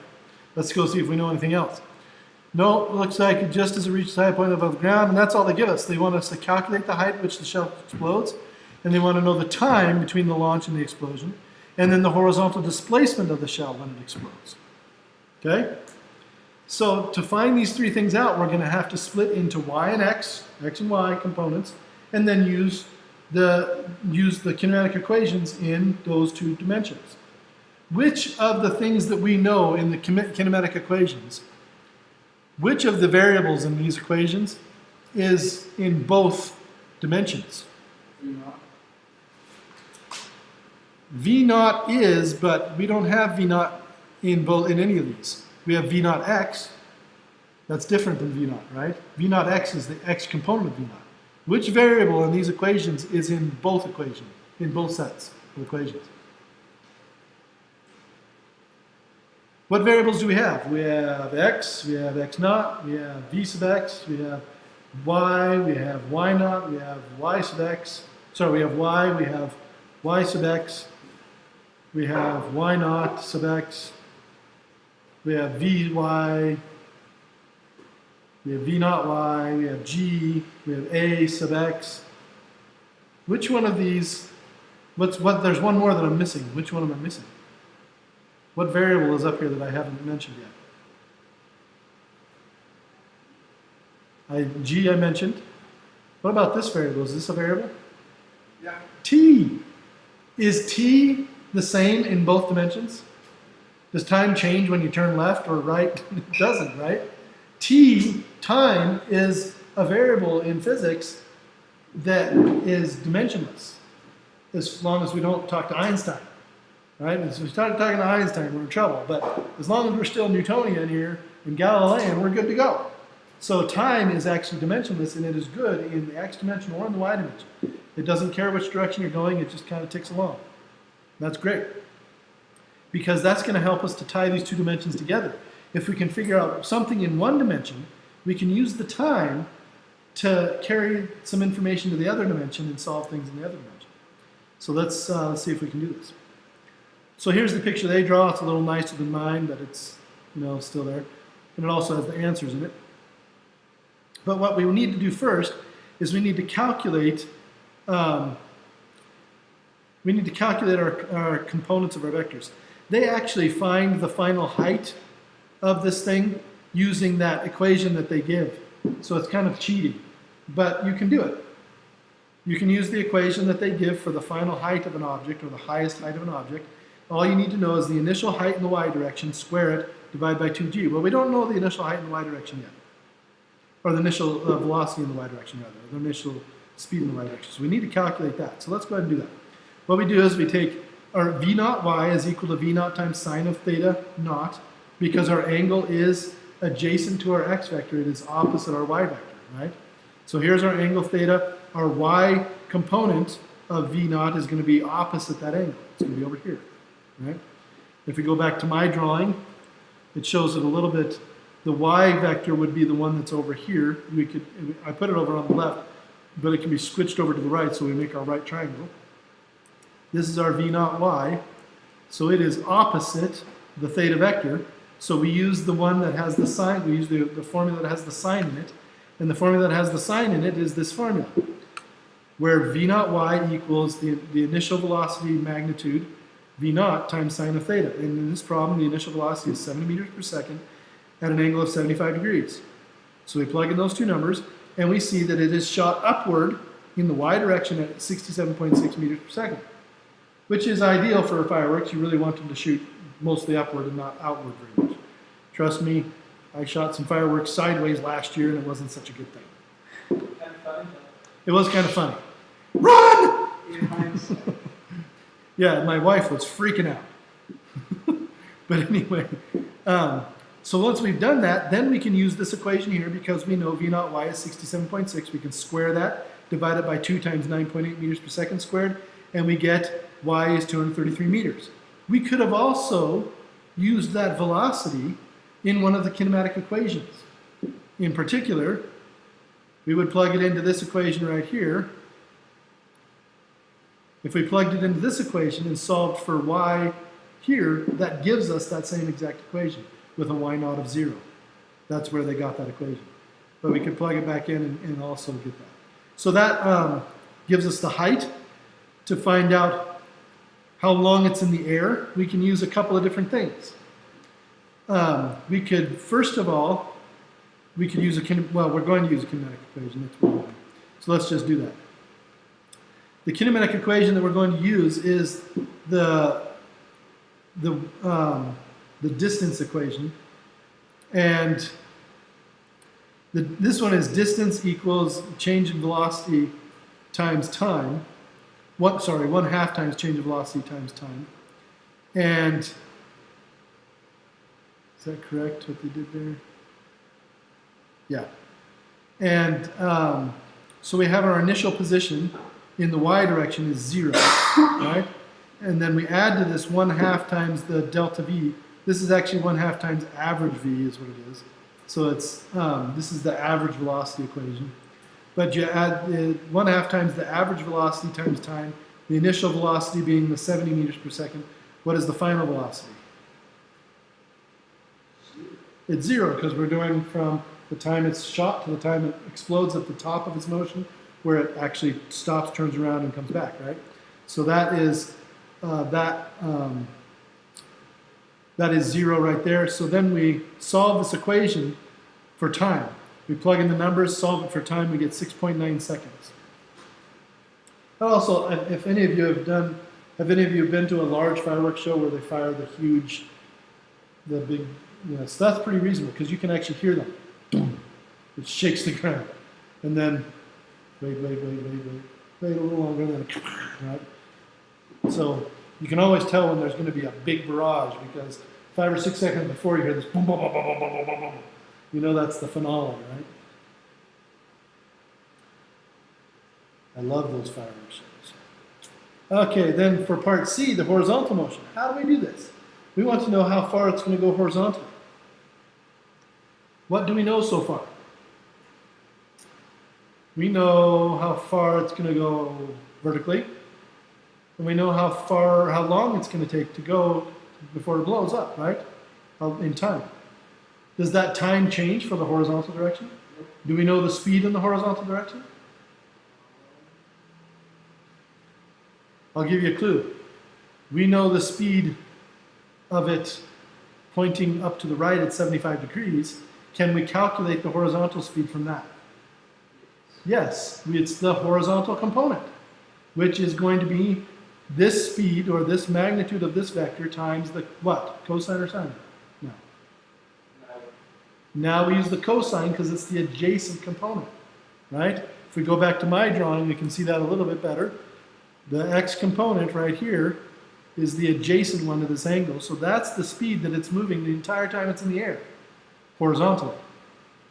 So we can just take that speed, multiply it by the time, and we're good to go. Well, we need to calculate that speed first. Let's go back and calculate it, which is what they do right here. They calculate the horizontal component in x, the v sub x, equals the speed at the angle 75 times cosine of 75. So 70 meters per second times cosine 75 degrees gives us 18.1 meters per second, and then we multiply that 18.1 times 6.9 seconds, which is 125 meters. So it goes 125 meters in the horizontal direction in that time, right? Why does it go just a little bit further in the y direction, even though it goes so much faster in the y direction? It is pointing 70 degrees, but you would expect it to go a lot further in that direction because it's going a lot faster in that direction. It's going 67.6 meters per second as opposed to 18.1 meters per second. Gravity slows it down, right? Remember, there's acceleration in the y direction. So it's starting off at 67.6 meters per second upward in that vertical direction, but it immediately, after 1 second, it's going 9.8 meters per second slower. After 2 seconds, it's going 18.9 or 18.6 meters per second slower. So every second pulls 10 meters per second off that. And by the time 6.7 seconds go by, it has stopped. So it's slowing down, where in the horizontal direction, it's not slowing down. It just keeps going at 18.1 meters per second in the horizontal direction for that 6.9 seconds and goes 125 meters. So that is your first two-dimensional motion problem. The second kind of problem that we're going to deal with are problems where they don't fire and land at the same elevation. They can fire at a higher elevation and it landed at a lower elevation or vice versa. Doesn't really matter. They're done the same way. So here is our Kilauea. There we go. Kilauea. The most continuously active volcano. This is not the one where they put the telescope. That's Mauna Kea. But this one is so active, it's just constantly throwing rocks out, and it's the new continent. It's building a new continent in the middle of the Pacific Ocean. Come back in a couple 100 million years, you'll see a new continent. Put it on your calendar. So anyway, this is launching this rock of lava out here, and it's going 25 meters per second to start with. It's slower than the fireworks, but these fireworks are cooler. And 35-degree angle. We've got our y direction up, or x direction to the right, and it's launching it from the 0 point in the y direction, and then it's going to land at a negative 20-meter point out here on the plains. And what do they want us to know? So that's the information they've given us so far in the picture. Let's read it. A large rock is ejected, 25 meters per second, angle 35 degrees. We got that from the picture. The rock strikes the side of the volcano, altitude 20 meters lower. We want to know the time it takes and the magnitude and direction of the rock's velocity when it hits. So that they label the initial velocity upward and to the right, 35-degree angle, V0, 25 meters per second. And we also want to label that final velocity, V, final velocity. We're assuming it's going to be at a downward angle. It's a pretty good assumption. To the right, we'll call that angle theta from the x-axis as well. We want to measure all your angles from the same axis, from the same line, so that when you get an answer in the end, you should know. So this would be a positive 35-degree angle. We would expect our answer at the end to be a negative angle, just so we know. And then let's take a look at what we're going to do. So first of all, we can actually calculate how far it's in the air using a kinematic equation right off in the y direction. So that is this equation again, where we have the final position equals the initial position in y, so y equals y0, plus the initial velocity in y times time minus 1/2 g, because remember that's gravity, so it's always pulling down for the minus, and times t squared. The problem is we don't know v naught y. We need to calculate that. And since our y component is going to be the component that goes from this axis up to the velocity vector here, so it's going to be opposite the angle again. So we use the sine. So it's going to be the sine, and we're going to calculate that where. It's a little bit further. It was in a paragraph. Right there. Where your mouse is. Where do they calculate it? One paragraph Oh. down. Let me just go up front. Oh, right here. I see. Okay, thank you. So here they calculate v0y, which is the initial speed in the y direction, equals the initial speed, or the magnitude of the initial velocity, that 25 meters per second, times the sine of the initial angle. Plug in the numbers. 25 meters per second, sine 35 degrees, 14.3 meters per second is your answer. Plug it in down here, or up here either way, along with the 1/2 times g, which is the 4.9, you get the negative in there. You're going to solve a quadratic equation for t. Rearrange it so that you have the t squared, then the t, then the constant. Use the quadratic formula, right? This 4.9 is your a. The negative 14.3, remember that you have to pull a negative in it, that's your b. And then the negative 20 is your c. You plug it into that equation, you get two answers, 3.96 or negative 1.3 seconds. Since the rock doesn't hit before it's launched, we choose the positive one. And that is part A. 3.96 seconds after it launches, it lands. Now, that took into account the fact that we landed lower than we started, right? We just needed to make sure that when we plugged in our final position in y, it was plugged in negative 20. The math knows how to do that if you plug in the right signs in the right places. Now for part B, We need to know how far it's going to go horizontally. Let's see, what is it on different property? What are the magnitude and direction of the rock's velocity and impact?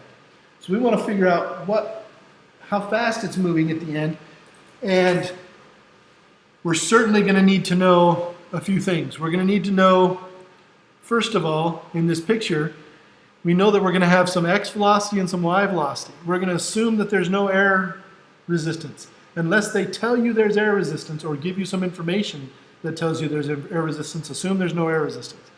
So if there's no air resistance, what's going to happen to the x velocity this whole time?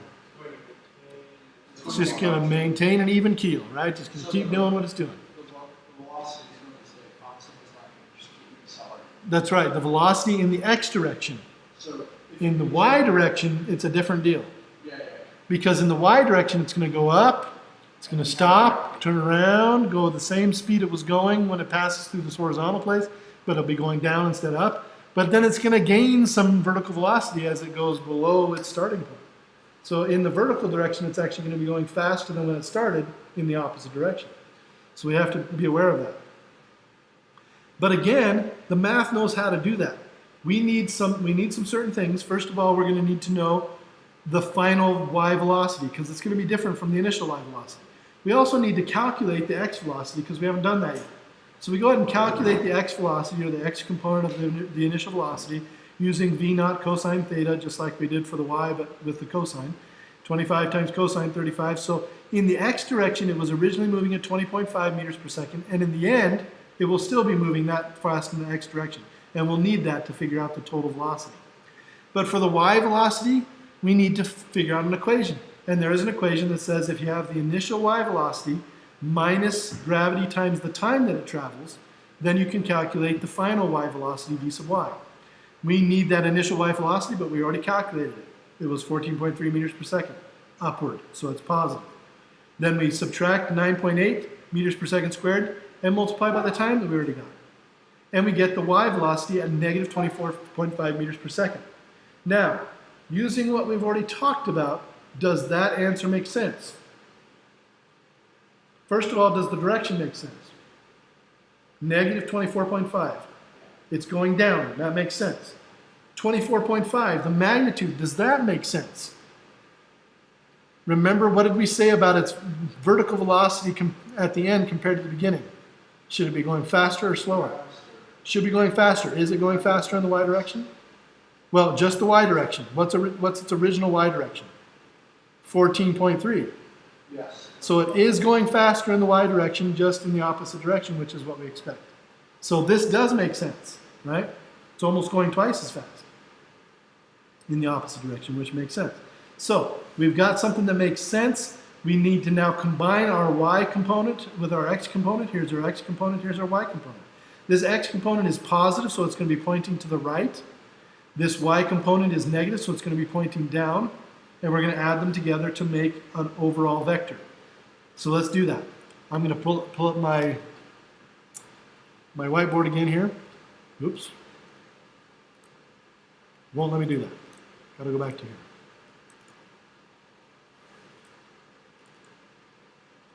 Why won't it let me do this? Okay. Ah!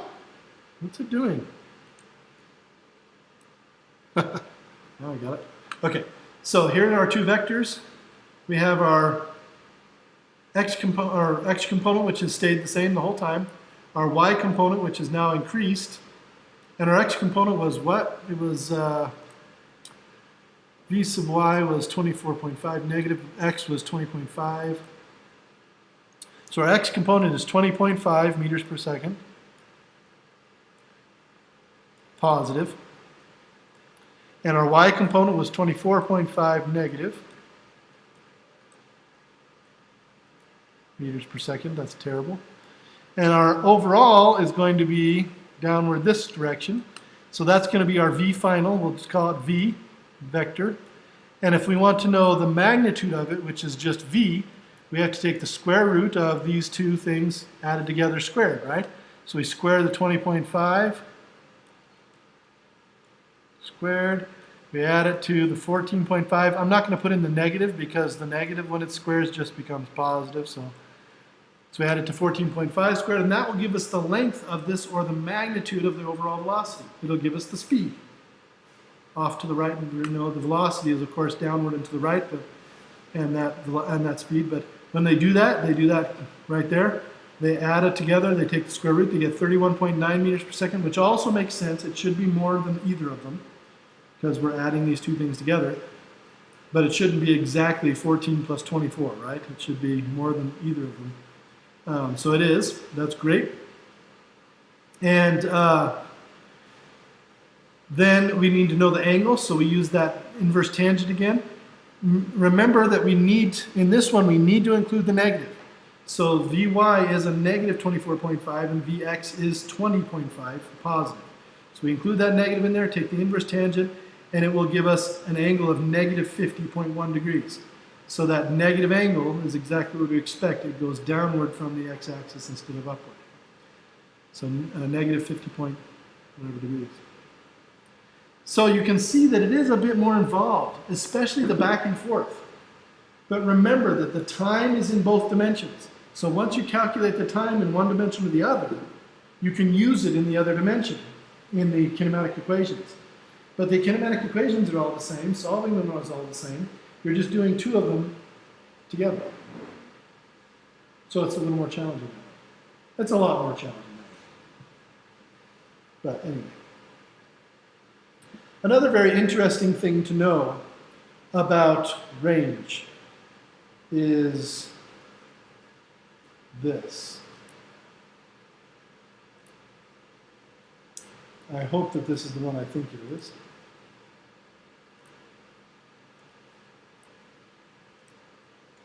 In my computer programming class, I actually, my students last year actually programmed a game like this. Why won't it open? Maybe it is, and I'm just not seeing it. It is not.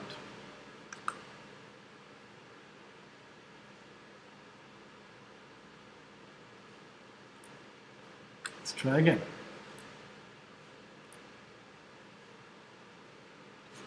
Okay. Let's do it online. Projectile motion. There we go.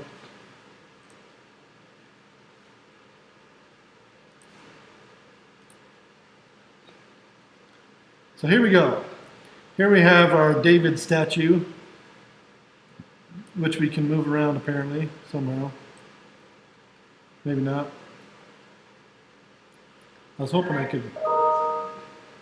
What's that? You can't see my screen?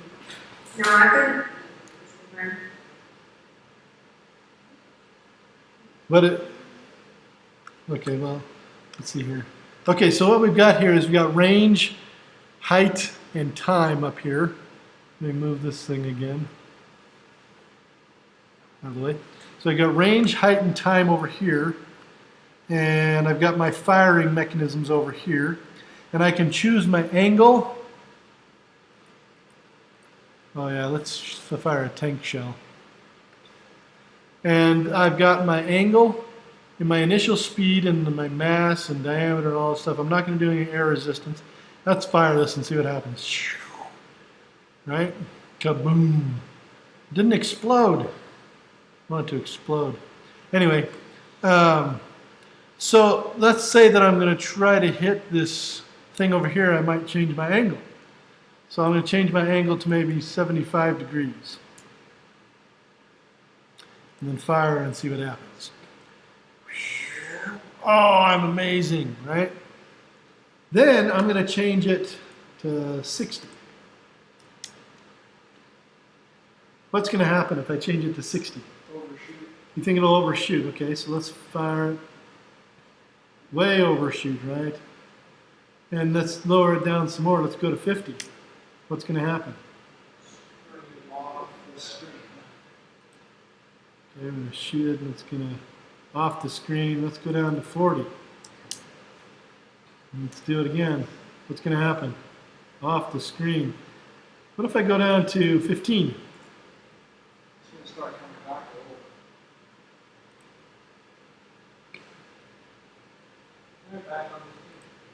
Supposedly I was supposed to score again. This is not supposed to show air resistance. So let's try it with a golf ball. Same distance. Go back to tank shell. So if this was working properly, it would actually hit the same target right there. But I think what the problem is that the tank barrel has a length to it. I think that's probably the issue. So it's actually measuring the distance from the front of this tank barrel. So if we measure the length of this tank barrel, and then we put, that's about an inch on my screen. If we go from here about an inch, it hits about an inch past the target.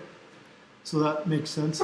But in real life, well, not in real life, in physics perfect life, like if there was no air resistance and everything did everything according to the math, it would hit the same target. And it's true for all complementary angles in the math. If you do the math, for all complementary angles, 75 and 85, sorry, 75 and 15, which are complementary angles, right? They would actually have the same range downfield. And then if you did 40 and 50, they would have the same. Let's try 40 and 50. Those should be closer, since they're both pointing kind of upward. So let's erase everything first, and then let's fire. So 40 degrees takes me way off the field, so we got to take our speed down to about 10. Let's fire again, see what that does for me. Let's take it back to 20 maybe. No, 18 was where I started. Can't go back to 20. Need to go like 15. All right. Too far. Let's go to 12. Fire. All right, I hit my target. So now let's erase, let's fire. And so 12 takes me to the target and an angle of 40, but if I go to 50, I'm now going to be shooting upward more than forward. But still, it takes me almost to the target. Not quite, again, because I think they still got some issues with their things here, but let's go to 13. Which it takes me there. Boom. So, anyway, these complementary angles play a role in the math because of the sine and the cosine. It turns out that the sine and the cosine have this, and it's actually the sign that it is in, because the sine of complementary angles, is that right? No, it's the cosine of, anyway, you get these complementary angles that play a role in this, and so they give you the same answer in the math. It's actually the tangent, but anyway, it doesn't matter. Something you should know about symmetry of projectile motion. Let's go back to our book. Where's our book? Can't see our book because of this thing.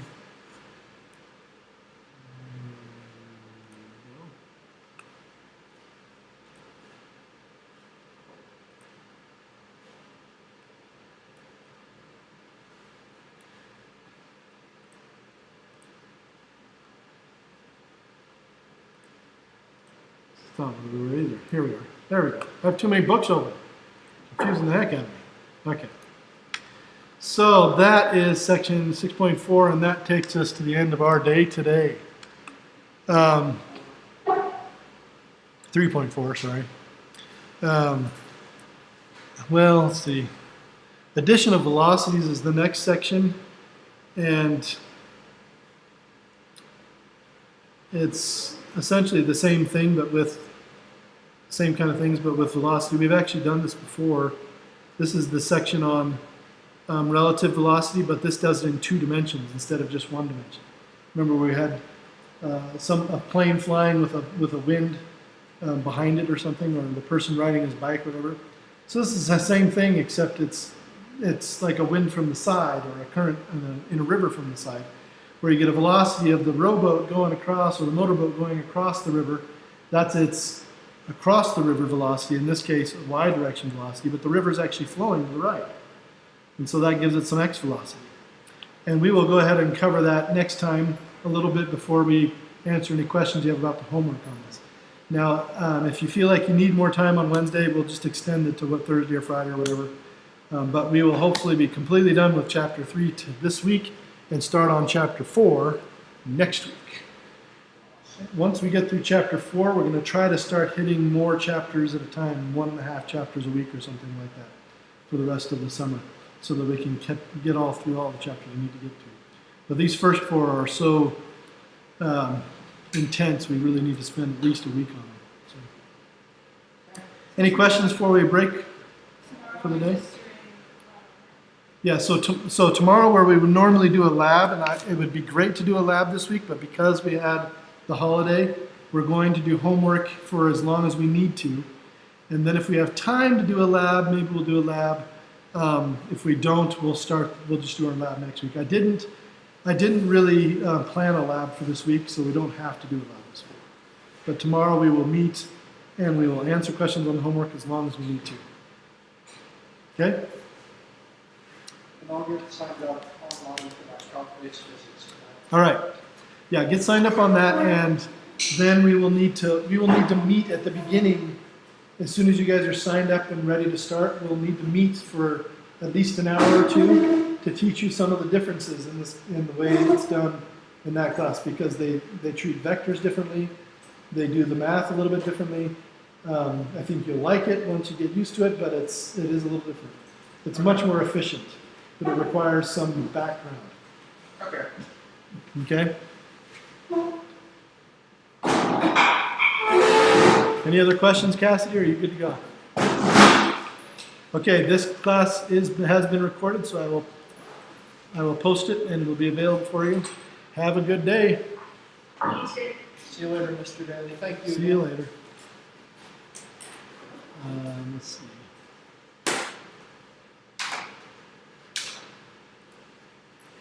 Your computers don't want me accessing my math thing without That one? login. Yeah. Oh, I found out the problem with the book. My computer's so old. okay. Yeah, I can tell you why, too. I can fix that on the computer. Is that the one you'll probably use most of the time? Well, it's the only one that's really clear. Yeah. So, Most likely, yes. I had a student doing who knows what on his computer, but it was not stuff that should have been done on his computer. So I actually had to put some pretty heavy actually. So is this what wrong? Yeah. Oh, that's not the problem. You just need to. Oh, the network cable wasn't on here. For some reason it's not hooking in. Let's see first.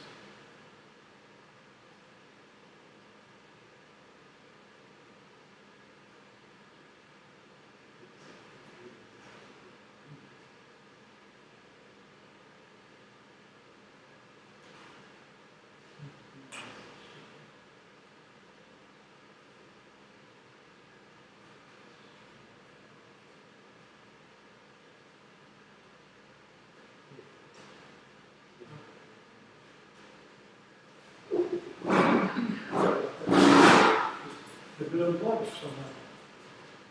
It was really tight plug. And let's see. Yeah, I'm working on the North Campus now, and they're still letting me out. So you're Yeah, I'll be here. I try, we try not to start right on time because usually it's just one person. I had something else I need to tell you.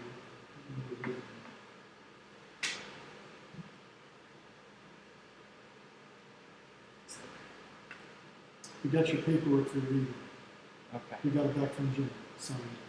And I think that they were gonna take it down to the Scott office, but they might not have because Mom's car engine light turned on and she decided to not drive anymore. But anyway, it should be it should be at least at home, but it might be at the office already. So that's taken care of. Once we get that signature, then you can start, looking for materials and doing that kind of stuff in your free time, in all your free time. Oh, the other thing is the homework from last week. Yeah. You need to work on that some more because my computer locked you out of videos or something, right? Mm-hmm. Okay, remind me of that tonight. Well, I Are you also- going anywhere tonight? No. Okay. What were we going to say? Sorry. Also, I just didn't work on it because I thought I'm not very. I haven't been able to keep track very well of where we are chronologically compared to the homework. Okay. Because I have to follow along to do that. Also, when you're teaching up here with the formulas, I can't read them. You can't read them on the screen. No, the numbers don't stay put. I can't read formulas very well. Okay. Well, I well, I don't. I mean,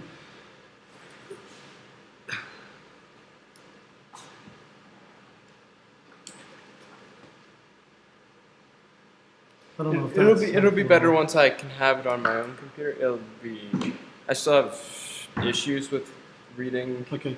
What we really need to do though is set up. numbers, but We need to set up a time, a couple of times each evening to just that work. Yeah. we're both at home, so that you can work on it. If you have questions, I can answer the questions right then and there. Okay. And we especially need to do that this week because we need to get you caught up on those on the past one. Did you do the first week's homework? Yeah. Okay. So we'll get in there. We'll get those done. Get last week's done. We'll get this week started so that tomorrow you're caught up. Can you do that tonight? Do you have anything tonight? Probably not. Okay. Let's do that tonight as much as we can. Get done tonight, and then you have speech again in the morning, right? I think Forward. it's only Tuesday. I think Micah said that it's going to be Mondays and Tuesdays, and then Tuesday and Wednesday this week. But Well, he was with Mr. yeah, because he was there at the end, I'm assuming, right? So we need to, but we need to get you caught up on that. We need to end this recording. Screen recordings.